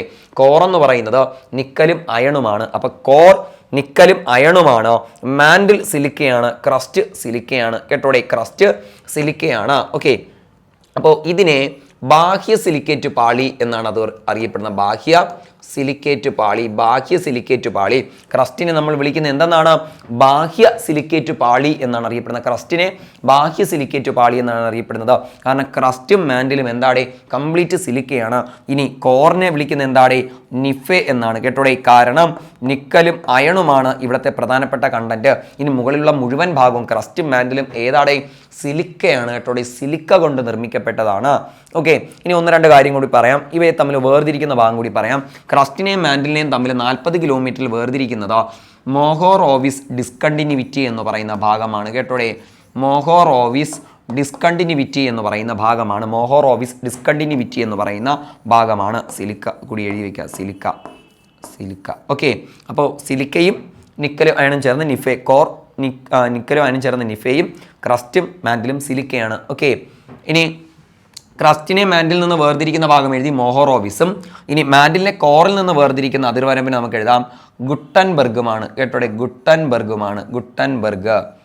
ഗുട്ടൻബർഗ് ഡിസ്കണ്ടിന്യൂവിറ്റിയുമാണ് കേട്ടോടെ. ഗുട്ടൻബർഗ് ഡിസ്കണ്ടിന്യൂവിറ്റിയുമാണ്. അപ്പോൾ 40 കിലോമീറ്റർ വരെയുള്ള ഭാഗം ക്രസ്റ്റാണ്. 40 മുതൽ 2900 വരെ മാൻഡിലാണ്. അപ്പോൾ ക്രസ്റ്റിനെയും മാൻഡിലിനെയും തമ്മിൽ വേർതിരിക്കുന്നത് മോഹോറോവിസ് ഡിസ്കണ്ടിന്യൂവിറ്റിയാണ്.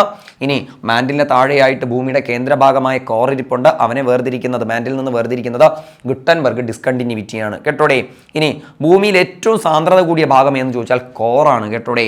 ഇവിടെ 13 ഗ്രാം പെർ സെൻറ്റിമീറ്റർ ക്യൂബാണ് ഇവിടുത്തെ ഈ ഒരു ഡെൻസിറ്റി എന്ന് പറയുന്നത് കേട്ടോ. ഏറ്റവും സാന്ദ്രത, ഏറ്റവും ഡെൻസിറ്റി കൂടിയ ഭാഗം എന്ന് പറയുന്നത് കോർ റീജിയൻ ആണ്. കോറാണ്. 13 ഗ്രാം പെർ സെൻറ്റിമീറ്റർ ക്യൂബാണ്. ഇതിൻ്റെ മുകളിലേക്ക് വരുമ്പോൾ എന്ത് സംഭവിക്കുന്നു? ഇതിൻ്റെ മുകളിലേക്ക് വരുമ്പോൾ ഡെൻസിറ്റി കുറഞ്ഞാണ് വരുന്നത് കേട്ടോടെ. നമ്മുടെ ഭൂമിയുടെ കേന്ദ്രത്തിൽ നിന്ന് മുകളിലേക്ക് പോകുന്നതിനനുസരിച്ച് ഡെൻസിറ്റി കുറഞ്ഞ് ക്രസ്റ്റിലെത്തുമ്പോൾ 2.67 ഗ്രാം പെർ സെൻറ്റിമീറ്റർ ക്യൂബായി മാറുന്നു കേട്ടോടെ. അപ്പോൾ ക്രസ്റ്റിൻ്റെയൊക്കെ സാന്ദ്രത വളരെ കുറവാണ്. അപ്പോൾ ഭൂമിയുടെ ഏറ്റവും താഴെയാണ് ഡെൻസിറ്റി ഏറ്റവും കൂടുതൽ. മുകളിലേക്ക് പോകുന്നതിനനുസരിച്ച് ഡെൻസിറ്റി കുറഞ്ഞാണ് വരുന്നത് കേട്ടോടെ. അപ്പോൾ ഭൂമിയുടെ മുകളിലേക്ക് പോകുമ്പോൾ ഡെൻസിറ്റി കുറയുന്നു, താപനില കുറയുന്നു, മർദ്ദം കുറയുന്നു കേട്ടോടെ. ഭൂമിയുടെ ഉള്ളിലേക്ക് വരുമ്പോൾ ഡെൻസിറ്റി കൂടുന്നു, താപം കൂടുന്നു, മർദ്ദം കൂടുന്നു, ഇവയെല്ലാം കൂടുന്നു. ഓക്കെ, ഇനി ഭൂമി എടുക്കുകയാണെങ്കിൽ ക്രസ്റ്റും മാൻഡിലും സിലിക്ക കൊണ്ട് നിർമ്മിക്കപ്പെട്ട പാളിയും കോറെന്ന് പറയുന്ന നിക്കലും അയണും കൊണ്ട് നിർമ്മിക്കപ്പെട്ട പാളിയുമാണ്. വ്യക്തമല്ലേടെ? ഇനി നമ്മൾ കൃത്യമായ പാളിക്രമം പറഞ്ഞിട്ടുണ്ട്. ഈ പാളിക്രമം എങ്ങനെയാണ് നമ്മൾ കണ്ടെത്തിയത് എന്ന് ചോദിച്ചാൽ ഒറ്റ ഉത്തരമേ ഉള്ളൂ. സീസ്മിക് തരംഗങ്ങളെ ഉപയോഗിച്ചാണ് കേട്ടോടെ. നമ്മൾ എങ്ങനെയാണ് ഭൂമിയുടെ പാളികളെ കണ്ടെത്തി തരംതിരിച്ചറിഞ്ഞു മനസ്സിലാക്കി എന്ന് ചോദിച്ചാൽ അത് സീസ്മിക് തരംഗങ്ങളെ പഠനവിധേയമാക്കിയിട്ടാണ് നമ്മൾ ഇതൊക്കെ പറയുന്നത്. സീസ്മിക് തരംഗങ്ങളിൽ ഏത് തരംഗങ്ങളെന്ന് ചോദിച്ചാൽ എസ് വേവ്സ് ആണ് കേട്ടോടെ. സീസ്മിക് തരംഗങ്ങളിൽ എസ് വേവ്സിനെയാണ് നമുക്ക് ഇതിനെക്കുറിച്ച് പഠിക്കാൻ വേണ്ടി നമ്മൾ ഉപയോഗിക്കുന്നത് കേട്ടോടെ. സീസ്മിക് തരംഗങ്ങളായ എസ് വേവ്സിനെ പഠിച്ചിട്ടാണ് നമ്മൾ ക്രസ്റ്റ്, മാൻഡിൽ, കോർ എന്ന് പറയുന്ന ഭാഗങ്ങളുണ്ട് എന്ന് പറയുന്നത്. ഇതിൽ ഏറ്റവും വലിയ ഭാഗം ആരാടെ? മാൻഡിലാണ് കേട്ടോടെ. നമ്മുടെ ഭൂമിയുടെ ആകെ വോളിയത്തിൻ്റെ 84% മാൻഡിലാണ്. 1% മാത്രമാണ് ക്രസ്റ്റ് കേട്ടോടെ. ബാക്കിയുള്ള 15% എന്ന് പറയുന്നത് കോറാണ് കേട്ടോടെ.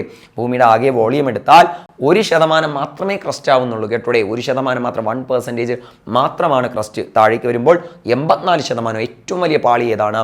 മാൻഡിലാണ്. അത് സിലിക്കേറ്റ് പാളി കൂടിയാണ്. ഇനി 15% ആരാടെ? കോറാണ്. 15%, വെറും 15% മാത്രമാണ് കോർ. ഇനി ക്രസ്റ്റും മാൻഡിലും സോളിഡ് ആണ് കേട്ടോടെ. ഇനി ക്രസ്റ്റിൻ്റെ, മാൻഡിലിൻ്റെ ചെറിയൊരു ഭാഗം അസ്തനോസ്ഫിയർ എന്ന് പറയുന്ന ഒരു ചെറിയൊരു ഭാഗമുണ്ട്. അത് മാത്രം എന്താടെ? ഒരു സെമി ലിക്വിഡ് സ്റ്റേറ്റ് ഉണ്ട്. ബാക്കി മാൻഡിലും ക്രസ്റ്റും കംപ്ലീറ്റ് എന്താടെ? ഇത് സോളിഡ് ആയിട്ട് തന്നെയാണ് ഇരിക്കുന്നത്. ഇനി കോറിലേക്ക് വരുമ്പോൾ ഔട്ടർ കോർ എന്ന് പറയുന്ന ഭാഗം, അതായത് പുറക്കാമ്പ് ലിക്വിഡും അകക്കാമ്പാണ് സോളിഡുമായിട്ടിരിക്കുന്നത്. മനസ്സിലായോടെ? അപ്പോൾ ഇതാണ് ഇതിൻ്റെ ഒരു സ്ട്രക്ചറും കാര്യങ്ങളും എന്ന് പറയുന്നത്. അപ്പോൾ ഭൂമിയുടെ അകക്കാമ്പിലെ പ്രധാനപ്പെട്ട ഘടകങ്ങൾ ഇനി ഒരിക്കലും നിങ്ങൾക്ക് തെറ്റില്ലല്ലോടെ. നിക്കലും അയണുമാണ് കേട്ടോടെ. നിക്കലും അയണുമാണ്. ജനറലി ഇത്രയും വളരെ ഈസി ആയിട്ട് നിങ്ങൾക്ക് മനസ്സിലാക്കാൻ കഴിയുന്ന കണ്ടൻ്റാണ്. അപ്പോൾ അതിനെക്കുറിച്ച് കൂടുതൽ പറയേണ്ട കാര്യമില്ല. നമുക്ക് നേരെ അടുത്ത ചോദ്യത്തിലേക്ക് പോകാം. വളരെ ഇമ്പോർട്ടൻ്റ് ആയിട്ടുള്ള ഒന്നാണ് അടുത്ത ഭാഗം എന്ന് പറയുന്നത്. താഴെ കൊടുത്തിരിക്കുന്നവയിൽ ശരിയല്ലാത്ത പ്രസ്താവന ഏതാ? അപ്പോൾ ഞാൻ ആദ്യമേ പറഞ്ഞു, എന്തുണ്ടെങ്കിലും അടിയിലങ്ങ് വരയ്ക്കുക, ശരിയാണോ തെറ്റാണോ എന്തായാലും. അപ്പോൾ ഇവിടെ എന്താണ് ശരിയല്ലാത്ത പ്രസ്താവന ഏതാണ് എന്ന് പറയുമ്പോൾ ഇവിടെ അവർ ഉദ്ദേശിക്കുന്ന ഏതാടേ? തെറ്റ് ഏത് എന്നാണ് കേട്ടോടെ.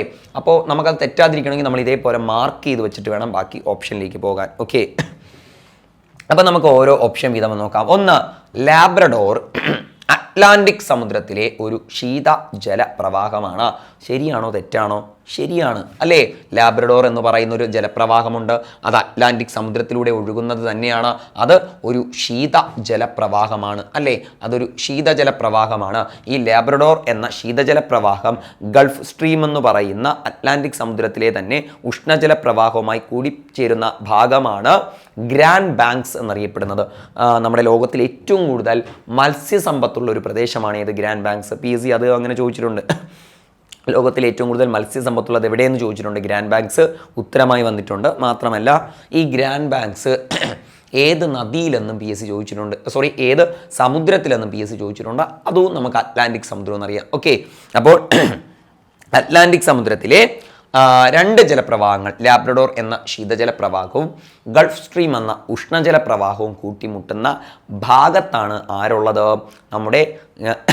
നമ്മുടെ ഒരു ഗ്രാൻഡ് ബാങ്ക്സ് എന്ന മത്സ്യസമ്പത്ത് കൂടുതലുള്ള പ്രദേശമുള്ളത്. ഓക്കെ, അപ്പോൾ ഒന്നാമത്തെ സ്റ്റേറ്റ്മെൻറ്റ് ശരിയാണ്, ഒന്നും പറയാനില്ല. ലാബ്രഡോർ എന്നത് അറ്റ്ലാന്റിക് സമുദ്രത്തിലെ ഒരു ശീതജല പ്രവാഹമാണ്. രണ്ട്, അഗുൽഹാസ് ജലപ്രവാഹമുണ്ട് ഇന്ത്യൻ മഹാസമുദ്രത്തിലെ. ശരിയാണ്, അഗുൽഹാസ് എന്ന് പറയുന്നത് ഇന്ത്യൻ മഹാസമുദ്രത്തിലെ ജലപ്രവാഹം തന്നെയാണ്, ശീതജലപ്രവാഹമാണ്.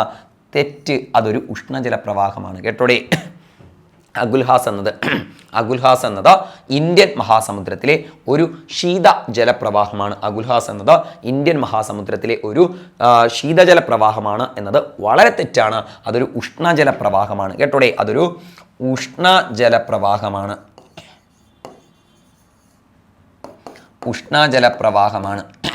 അപ്പോൾ അത് തെറ്റാണ്. അഗുൽഹാസ് എന്നത് ഇന്ത്യൻ മഹാസമുദ്രത്തിലെ ശീതജലപ്രവാഹമല്ല, ഉഷ്ണജലപ്രവാഹമാണ് കേട്ടോടെ. അഗുൽഹാസ് എന്നത് ഇന്ത്യൻ മഹാസമുദ്രത്തിലെ ഒരു ഉഷ്ണജലപ്രവാഹമാണ്. അപ്പോൾ ആ സ്റ്റേറ്റ്മെൻറ്റ് തെറ്റാണ്. തെറ്റായിട്ടുള്ള ഒരു സ്റ്റേറ്റ്മെൻറ്റ്. ശരിയല്ലാത്തത് ഏത്? തെറ്റായിട്ടുള്ള ഒന്ന് കണ്ടെത്തി. 2 തെറ്റാണ് അല്ലേ? 2 തെറ്റാണ്. 2 വരുന്നത് നമുക്ക് എടുക്കാവുന്നതാണ്. അപ്പോൾ 2 വരുന്നത് എടുക്കാവുന്നതാണ്. അപ്പോൾ 2 വരുന്നതിനെ നമുക്ക് ബാക്കിയുള്ളതിനെ ക്യാൻസൽ ചെയ്യണം. നമ്മൾ നോക്കണം, 2 ഇല്ലാത്തതൊക്കെ നമുക്ക് വെട്ടിക്കളയാം. അപ്പോൾ എയും നമുക്ക് വെട്ടാം, ബിയും നമുക്ക് വെട്ടാം, സിയും നമുക്ക് വെട്ടാം, എയും സിയും നമുക്ക് വെട്ടാം അല്ലേ? അപ്പോൾ നമുക്കിനി ഉത്തരമായിട്ട് കിട്ടാവുന്നത് ബിയോ ഡിയോ ആയിരിക്കും നമ്മുടെ ഉത്തരം എന്ന് പറയുന്നത് അല്ലേ? ചിലപ്പോൾ നമുക്ക് ഭാഗ്യം ഉണ്ടെങ്കിൽ നമുക്ക് 3 ഓപ്ഷനും വെട്ടിക്കളഞ്ഞിട്ട് നമുക്ക് ഒരൊറ്റ ഉത്തരമായിട്ട് കിട്ടും. ഇനി നമുക്ക് ഭാഗ്യമില്ലെങ്കിൽ അടുത്ത് വീണ്ടും നമ്മൾ നോക്കണം. അടുത്ത് നമ്മൾ നേരെ മൂന്നാമത്തെ സ്റ്റേറ്റ്മെൻറ്റാണ് വായിക്കാൻ പോയത്. നമ്മൾ വായിക്കാൻ പോയത്. അപ്പോൾ 3, ഗൾഫ് സ്ട്രീം പസഫിക് സമുദ്രത്തിലെ ഒരു ഉഷ്ണജല പ്രവാഹമാണ്. അവിടെയാണ് ഈ സമുദ്രമാണ് നമുക്ക് മാറിയത്. ഗൾഫ് സ്ട്രീം എന്ന് പറയുന്നത് അറ്റ്ലാന്റിക് സമുദ്രത്തിലാണ് വരേണ്ടത് അല്ലേ? അപ്പോൾ ഇവനും തെറ്റാണ് കേട്ടോടെ, ഇവനും തെറ്റാണ്. ഗൾഫ് സ്ട്രീം എന്ന് പറയുന്നത് പസഫിക് സമുദ്രത്തിലെ ഒരു ഉഷ്ണജലപ്രവാഹമാണ്. അത് തെറ്റാണ്. ഗൾഫ് സ്ട്രീം എന്ന് പറയുന്നത് അറ്റ്ലാന്റിക് സമുദ്രത്തിലെ ഒരു ഉഷ്ണജല പ്രവാഹമാണ് കേട്ടോടെ. അത് കഴിഞ്ഞിട്ട് നാലാമത്തെ സ്റ്റേറ്റ്മെന്റിലേക്ക് പോകുമ്പോൾ ഒയാഷിയോ പസഫിക് സമുദ്രത്തിലെ ഒരു ശീതജല പ്രവാഹമാണ്. ഒയാഷിയോ ഓക്കേടെ, അതു ശരിയാണ്. ഒയാഷിയോ പ്രവാഹം ശീതജല പ്രവാഹമാണ്, പസഫിക് സമുദ്രത്തിൽ തന്നെയാണ്. അപ്പോൾ നമുക്ക് വരേണ്ട ഉത്തരം ഏതൊക്കെയാണ്? ഈ 2 2ഉം 3ഉമാണ് നമുക്ക് ഉത്തരമായിട്ട് വരേണ്ടത്. അങ്ങനെ വരുമ്പോൾ ഉത്തരം ബി ആണ്. 2ഉം 3ഉം ശരി കേട്ടോടെ. അപ്പം നമ്മൾ വ്യക്തമായിട്ട് അറിയേണ്ട ഒരു കാര്യം ഇതിലുള്ളത്, അത് നമുക്ക് സമുദ്രജല പ്രവാഹങ്ങൾ കൃത്യമായിട്ട് അറിയണം. ഏത് സമുദ്രത്തിലാണ് എന്നതൊക്കെ നമുക്ക് കൃത്യമായിട്ടൊന്ന് അറിഞ്ഞിരിക്കണം. നമുക്കതൊന്ന് നോക്കാം കേട്ടോടെ. ഏതൊക്കെ ജലപ്രവാഹങ്ങൾ ഏതൊക്കെ സമുദ്രത്തിലാണ് എന്ന് നമുക്ക് ഒന്ന് ജസ്റ്റ് ഒന്ന് നോക്കാം. ആദ്യം പസഫിക് സമുദ്രമാണ്. പസഫിക് സമുദ്രത്തിലെ ശീതജല പ്രവാഹങ്ങളെയാണ് ആദ്യം പറയാൻ പോകുന്നത്. പസഫിക് സമുദ്രത്തിലെ ശീതജല പ്രവാഹം 1 എന്ന് പറയുന്നത് ഒയാഷിയോ പ്രവാഹം കേട്ടോടെ. ഒയാഷിയോ, അപ്പോൾ പസഫിക് സമുദ്രത്തിലെ ശീതജല പ്രവാഹങ്ങളെയാണ് ആദ്യം പഠിക്കുന്നത് നമ്മൾ. ഒന്നാമത്തത് ഒയാഷിയോ പ്രവാഹം, നമുക്ക് ഒരു ചോദ്യത്തിൽ തന്നെ ഉണ്ടായിരുന്നു. ഓക്കെ, ഒയാഷിയോ പ്രവാഹം. 2 കാലിഫോർണിയൻ പ്രവാഹം കേട്ടോടെ. രണ്ടാമത്തെ ജലപ്രവാഹമാണ് കാലിഫോർണിയൻ പ്രവാഹം. ഓക്കെ, മൂന്നാമത്തെ ജലപ്രവാഹം പെറു പ്രവാഹം, അല്ലെങ്കിൽ ഇതിനെ വിളിക്കുന്ന മറ്റൊരു പേരാണ് ഹംബോൾട്ട് പ്രവാഹം. പെറു അല്ലെങ്കിൽ ഹംബോൾട്ട് പ്രവാഹം. കേട്ടോടെ, ഹംബോൾട്ട് പ്രവാഹം, ഹംബോൾട്ട്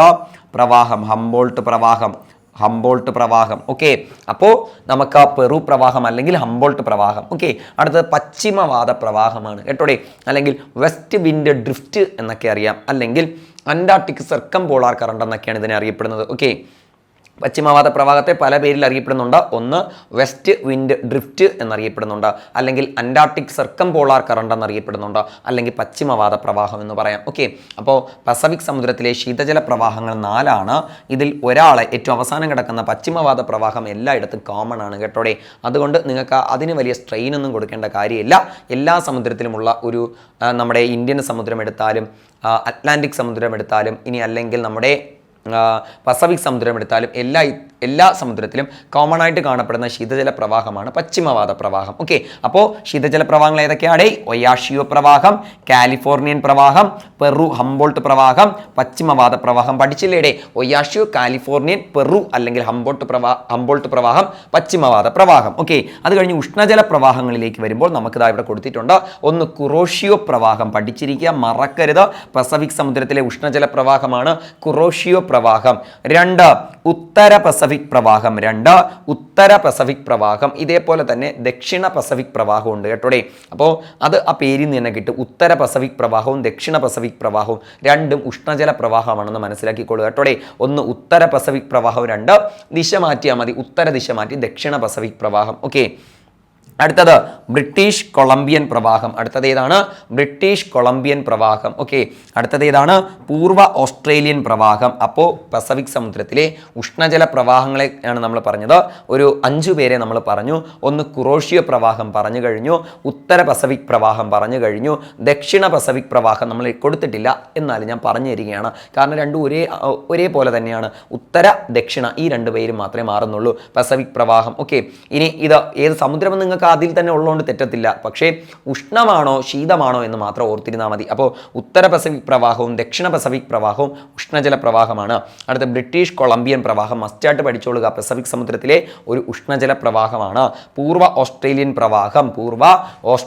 പ്രവാഹം എന്താണ്ട് ഒരു ഈസ്റ്റ് ഓസ്ട്രേലിയൻ പ്രവാഹം അല്ലെങ്കിൽ പൂർവ്വ ഓസ്ട്രേലിയൻ പ്രവാഹം പസഫിക് സമുദ്രത്തിലെ ഒരു ഉഷ്ണജല പ്രവാഹമാണ്.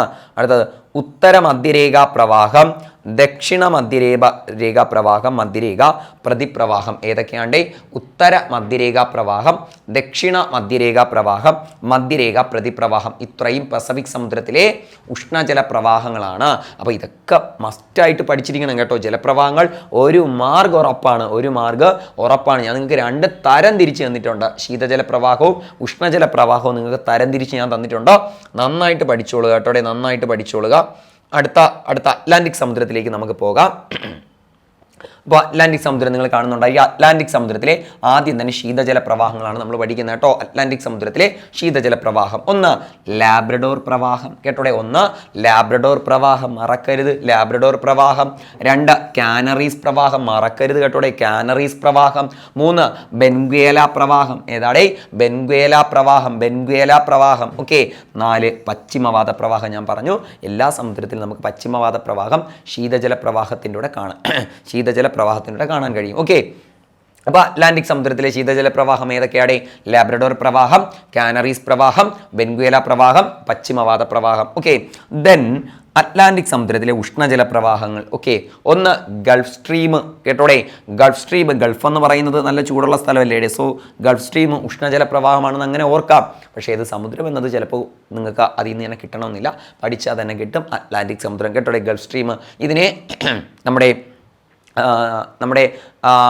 യൂറോപ്പിൻ്റെ ആ ഒരു കമ്പിളി എന്നൊക്കെ പുതപ്പ് എന്നൊക്കെ അറിയപ്പെടും. കേട്ടോടെ, കമ്പിളി പുതപ്പ് എന്ന രീതിയിൽ വേണമെങ്കിൽ ഓർമ്മിച്ച് വയ്ക്കാം. ഗൾഫ് സ്ട്രീമിനെ യൂറോപ്പിൻ്റെ പുതപ്പ് എന്നൊക്കെയാണ് വിശേഷിപ്പിക്കുന്നത്. കാരണം യൂറോപ്പിൻ്റെ ശൈത്യകാല ക്ലൈമറ്റിനെ സ്വാധീനിക്കാൻ ഇവന് കഴിയും. കേട്ടോടെ, ഗൾഫ് സ്ട്രീം എന്ന് പറയുന്ന ജലപ്രവാഹത്തിന് കഴിയാറുണ്ട്.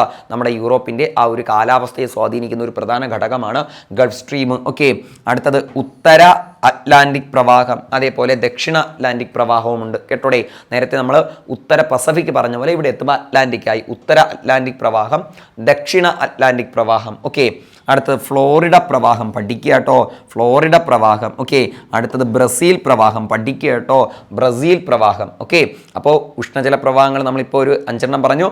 ഗൾഫ് സ്ട്രീം, ഉത്തര അറ്റ്ലാന്റിക് പ്രവാഹം, ഫ്ലോറിഡ പ്രവാഹം, ബ്രസീൽ പ്രവാഹം, ദക്ഷിണ അറ്റ്ലാന്റിക് പ്രവാഹം. ഓക്കെ, അടുത്തത് ഉത്തര മധ്യരേഖ പ്രവാഹം, ദക്ഷിണ മധ്യരേഖ പ്രവാഹം, മധ്യരേഖ പ്രതിപ്രവാഹം. ഓക്കെ, ഉത്തര മധ്യരേഖ പ്രവാഹം, ദക്ഷിണ മധ്യരേഖ പ്രവാഹം, മധ്യരേഖ പ്രതിപ്രവാഹം. അപ്പോൾ ഇവന്മാരെല്ലാം കോമൺ ആണ് കേട്ടോടെ.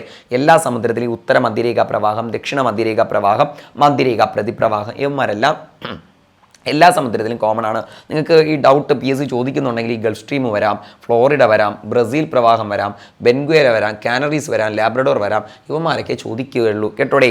അല്ലാതെ ബാക്കി കോമൺ പശ്ചിമവാദ പ്രവാഹം ഒന്നും ചോദിച്ച് ഞാൻ കണ്ടിട്ടില്ല. ഉത്തര അറ്റ്ലാന്റിക്കോ ദക്ഷിണ അറ്റ്ലാന്റിക്കോ, ഉത്തര മധ്യരേഖ, ദക്ഷിണ മധ്യരേഖ, മധ്യരേഖ പ്രതിപ്രവാഹം ഇതൊന്നും അങ്ങനെ ചോദിച്ച് കാണാറില്ല. അപ്പോൾ മറ്റേ പേരുകളായിട്ടുള്ള വൈവിധ്യമാർന്ന പേരുകളുള്ള കാര്യങ്ങൾ നിങ്ങൾ ജസ്റ്റ് ഒന്ന് പഠിച്ചു വെച്ചാൽ നല്ലതായിരിക്കും.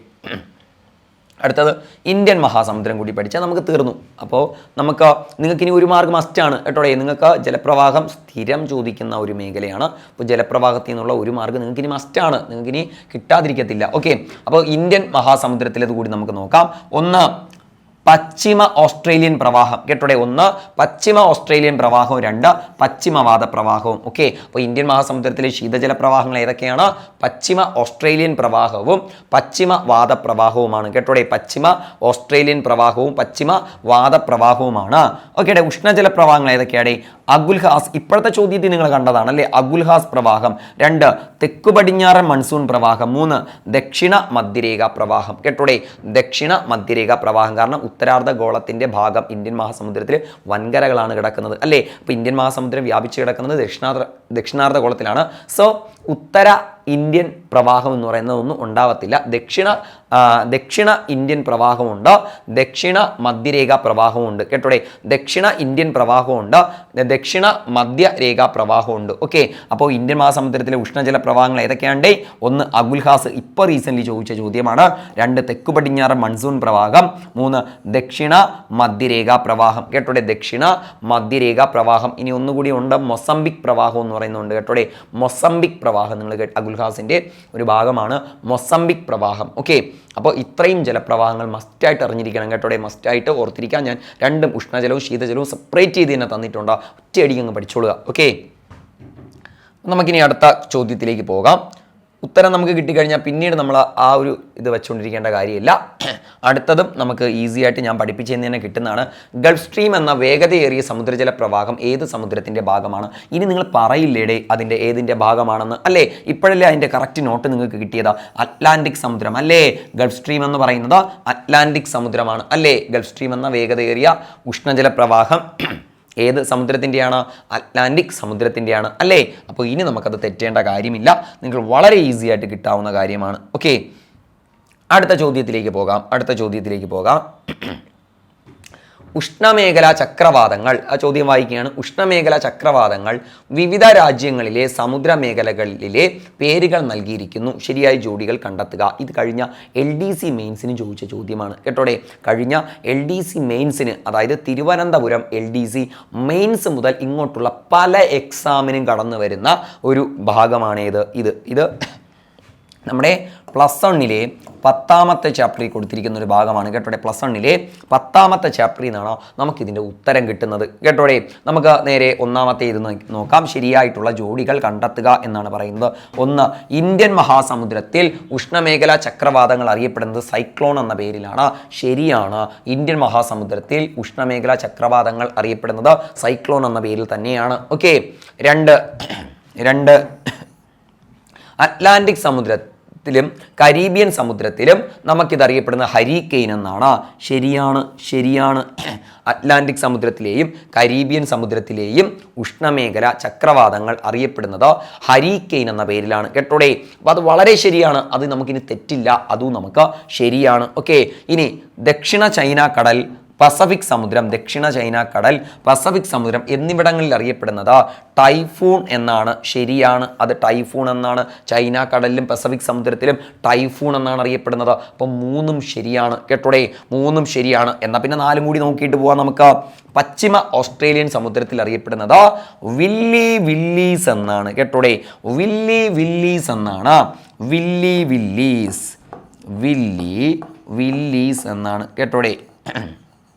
അപ്പോൾ പശ്ചിമ ഓസ്ട്രേലിയൻ സമുദ്രത്തിൽ ഇതിനെ വിളിക്കുന്ന പേര് വില്ലി വില്ലീസ് എന്നാണ്. ടൊർണാഡോ എന്നല്ല. എന്താണ് ടൊർണാഡോ? വലിയ ശക്തിയേറിയ ഉഷ്ണമേഖലാ ചക്രവാതമാണ് ഈ ടൊർണാഡോ എന്നറിയപ്പെടുന്നത് കേട്ടോടെ.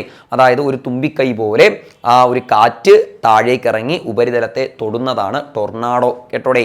ടൊർണാഡോ എന്ന് പറയുന്ന അത്രയും ശക്തമായ കാറ്റാണ് ടൊർണാഡോ. ഓക്കെ, അപ്പോൾ 1, 2, 3 എന്നിവ ശരിയാണ് കേട്ടോടെ. 1, 2, 3 എന്നിവ ശരി എന്ന് പറയുമ്പോൾ സി ആണ് ഉത്തരം കേട്ടോടെ. സി ആണ് ഉത്തരം. 4-മത്തത് എന്തുകൊണ്ടാണ് തെറ്റിയത്? അത് ടൊർണാഡോ അല്ല, വില്ലി വില്ലീസ് ആണ് കേട്ടോടെ. അപ്പോൾ കാറ്റുകൾ വളരെ ഇമ്പോർട്ടൻ്റ് ആണ്. അപ്പോൾ 1, 2, 3 എന്നിവ ശരിയാണ്. ഇന്ത്യൻ മഹാസമുദ്രത്തിലെ സൈക്ലോൺ എന്നാണ് അറിയപ്പെടുന്നത്. അറ്റ്ലാന്റിക് സമുദ്രത്തിലും കരീബിയൻ സമുദ്രത്തിലും ഹരിക്കെയിൻ എന്നാണ് അറിയപ്പെടുന്നത്. ചൈന കടലിലും പസഫിക് സമുദ്രത്തിലും ടൈഫൂൺ എന്നാണ് അറിയപ്പെടുന്നത്. പശ്ചിമ ഓസ്ട്രേലിയയിൽ ഇത് വില്ലി വില്ലീസ് എന്നാണ് അറിയപ്പെടുന്നത്. ഓക്കെ, അപ്പോൾ കാറ്റുമായി ബന്ധപ്പെട്ട 1-2 കാര്യങ്ങൾ. അപ്പോൾ നമ്മുടെ ഈ കാറ്റിൽ ഇതിൽ നിന്ന് മാത്രമേ ചോദ്യങ്ങൾ വരാറുള്ളൂ. അതായത് ഉഷ്ണമേഖല ചക്രവാതങ്ങളിൽ ഇവയിൽ നിന്ന് മാത്രമേ ചോദ്യങ്ങൾ വരാറുള്ളൂ. എന്നാൽ ഇതല്ലാതെ നമുക്ക് ഒരു കാര്യം കൂടി ഞാൻ ജസ്റ്റ് നിങ്ങൾക്ക് പറഞ്ഞു തന്നിട്ട് പോകാം. നമ്മുടെ ഈ ഒരു ചിത്രം, ഞാനൊരു ചിത്രം വരച്ചു തരും. അതിലെല്ലാം ഉണ്ടായിരിക്കും 0 ഡിഗ്രി. അതായത് നമ്മുടെ ആഗോളവാദങ്ങളുടെ ഒരു ചെറിയൊരു ഭാഗം കൂടി നിങ്ങൾക്ക് ഞാൻ പറഞ്ഞു തരുന്നുണ്ട്.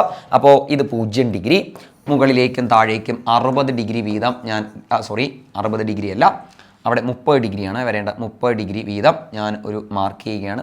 30 ഡിഗ്രി താഴെയും അതേപോലെ 30 ഡിഗ്രി ഇക്വേറ്ററിൻ്റെ അവിടെ 30 ഡിഗ്രി വരയ്ക്കുകയാണ്.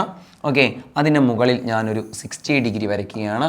60 ഡിഗ്രി വരയ്ക്കുകയാണ്. അതിൻ്റെ മുകളിൽ ഞാനൊരു 90 ഡിഗ്രി വരയ്ക്കുകയാണ്. 90 ഡിഗ്രി വരയ്ക്കുകയാണ്. ഓക്കെ, അപ്പോൾ അതിൻ്റെ താഴെയായിട്ട് ഞാൻ എന്ത് ചെയ്യുകയാണ്? വീണ്ടും ഇതേ മാർക്കിങ് ഞാൻ നടത്തുകയാണ്. 60 ഡിഗ്രി വരയ്ക്കുകയാണ്. നിങ്ങൾക്ക് പഠിച്ചിട്ടുള്ളവർക്ക് വളരെ ഈസി ആയിട്ട് ഇതിപ്പോൾ മനസ്സിലായി കാണും ഞാൻ എന്താണ് വരച്ചു പോകുന്നതെന്ന് അല്ലേ. ഞാനിപ്പോൾ മർദ്ദമേഖലകളും അവയ്ക്കിടയിൽ വീശുന്ന ആഗോളവാദങ്ങളെയുമാണ് ഞാൻ എന്ത് ചെയ്യുന്നത്? വരച്ചു പോകുന്നത് കേട്ടോടെ. മർദ്ദമേഖലകളും അവയ്ക്കിടയിൽ വീശുന്ന ആഗോളവാദങ്ങളും. ഓക്കെ, അപ്പോൾ 0 ഡിഗ്രി ഭൂമധ്യരേഖയിൽ ഉള്ള മർദ്ദമേഖല ഏതാണ്? ഇത് മധ്യരേഖ ന്യൂനമർദ്ദ മേഖലയാണ് കേട്ടോടെ. മധ്യരേഖ ന്യൂനമർദ്ദ മേഖലയാണ്. മധ്യരേഖ ന്യൂനമർദ്ദ മേഖലയാണ് ഈ ഭൂമധ്യരേഖയിലുള്ള മർദ്ദമേഖല. കണ്ടോ, ഇത് മധ്യരേഖ ന്യൂനമർദ്ദ മേഖലയാണ്. മധ്യരേഖ ന്യൂനമർദ്ദ മേഖല. ഓക്കെ, അപ്പോൾ 0 ഡിഗ്രിയിലുള്ളത് മധ്യരേഖ ന്യൂനമർദ്ദ മേഖല, അല്ലെങ്കിൽ ഇക്വിറ്റോറിയൽ ലോ പ്രഷർ ബെൽറ്റ് എന്ന് പറയാം. ഇന്റർ ട്രോപ്പിക്കൽ കൺവേർജൻസ് സോൺ എന്നൊക്കെ നമ്മൾ വിളിക്കുന്ന മധ്യരേഖ ന്യൂനമർദ്ദ മേഖല. എന്തുകൊണ്ടാണ് ഇവിടെ ന്യൂനമർദ്ദം? ഇവിടെ സൂര്യപ്രകാശം എപ്പോഴും ലഭിക്കുന്നുണ്ട് കേട്ടോ. എപ്പോഴും നല്ല രീതിയിൽ ലഭിക്കുന്നത് കൊണ്ട് ഇവിടെയുള്ള വായു ചൂടായി എപ്പോഴും മുകളിലേക്ക് ഉയർന്നു പൊക്കൊണ്ടേയിരിക്കും. സോ ഇവിടെ എപ്പോഴും ന്യൂനമർദ്ദമായിരിക്കും കേട്ടോടെ. 0 ഡിഗ്രി അല്ലെങ്കിൽ ഭൂമധ്യരേഖയിൽ എപ്പോഴും ന്യൂനമർദ്ദമായിരിക്കും. ഇവനെയാണ് ഇന്റർട്രോപ്പിക്കൽ കൺവേർജൻസ് സോൺ എന്നറിയപ്പെടുന്നത്. എന്തുകൊണ്ട് ന്യൂനമർദ്ദം? ഇവിടെ എപ്പോഴും സൂര്യരശ്മികൾ ലംബമായി പതിക്കുന്നു. അതുകൊണ്ട് എപ്പോഴും ഇവിടെ ചൂട് കൂടുതലാണ്. ചൂട് കൂടുമ്പോൾ വായു ചൂടായി വികസിച്ച് ഇവിടെ നിന്ന് ഉയർന്നു പൊങ്ങിപ്പോകുന്നു. സോ ഇവിടെ ന്യൂനമർദ്ദം. ഓക്കെ, അടുത്ത 30 ഡിഗ്രി എടുത്തു. 30 ഡിഗ്രി എടുത്തു. 30 ഡിഗ്രിയെ വിളിക്കുന്നത് ഉപോഷ്ണ ഉച്ചമർദ്ദ മേഖല. ഉച്ചമർദ്ദ മേഖല കേട്ടോടെ. ഉപോഷ്ണ ഉച്ചമർദ്ദം താഴെയും സെയിം ആയിട്ട് എടുക്കുകയാണ് സുഹൃത്തുക്കളെ. ഉപോഷ്ണ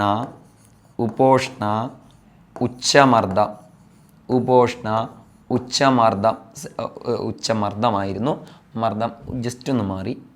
ഓക്കെ, ഉപോഷ്ണ ഉച്ചമർദ്ദം.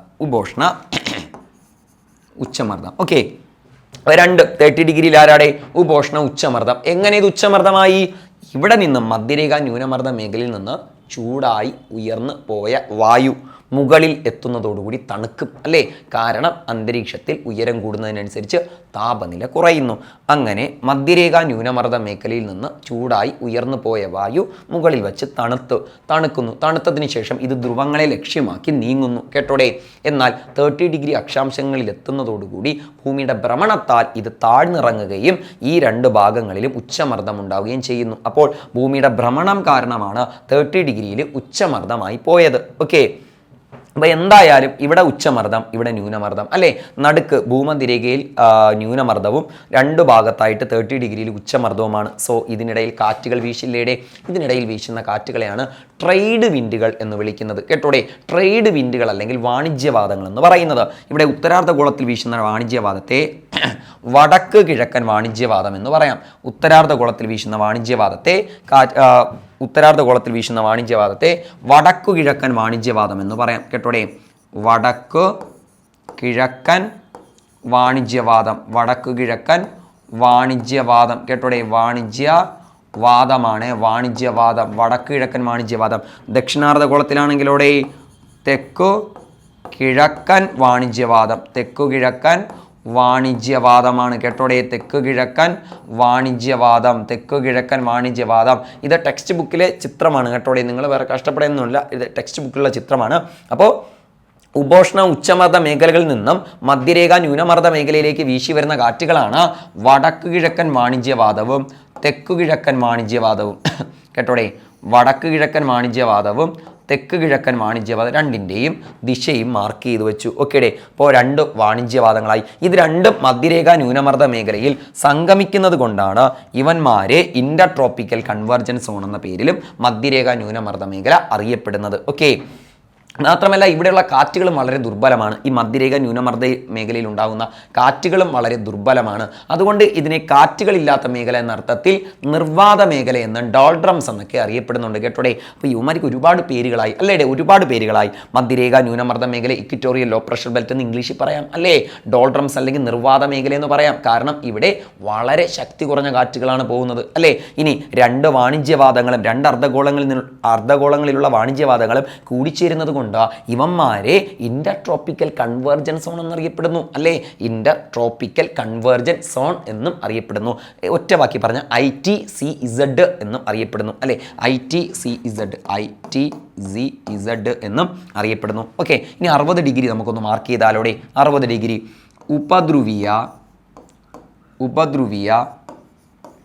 ഉപദ്രുവീയ ന്യൂനമർദ്ദ മേഖല. ഇവിടെ ന്യൂനമർദ്ദമാണ്. നമുക്ക് പേര് പക്ഷേ ഉപദ്രുവീയ മേഖല എന്നാണ് അല്ലേ, ഉപദ്രുവീയമെന്നാണ്. അപ്പോൾ താഴെയും അതേപോലെ ഞാൻ എഴുതുകയാണ്, ഉപദ്രുവീയ ന്യൂനമർദ്ദ മേഖല. കേട്ടോടെ, ന്യൂനമർദ്ദ മേഖല, ഉപദ്രുവീയ ന്യൂനമർദ്ദ മേഖല. ഓക്കെ, അപ്പോൾ രണ്ടിടത്തും ഉപദ്രുവീയ 60 ഡിഗ്രി എവിടെയായിരുന്നാലും ഉത്തരാർദ്ധഗോളമായാലും ദക്ഷിണാർദ്ധഗോളമായാലും രണ്ട് ഭാഗങ്ങളിലും വരുന്നത് ഉപദ്രുവീയ ന്യൂനമർദ്ദ മേഖലയാണ് അല്ലേ, ഉപദ്രുവീയ ന്യൂനമർദ്ദ മേഖലയാണ്.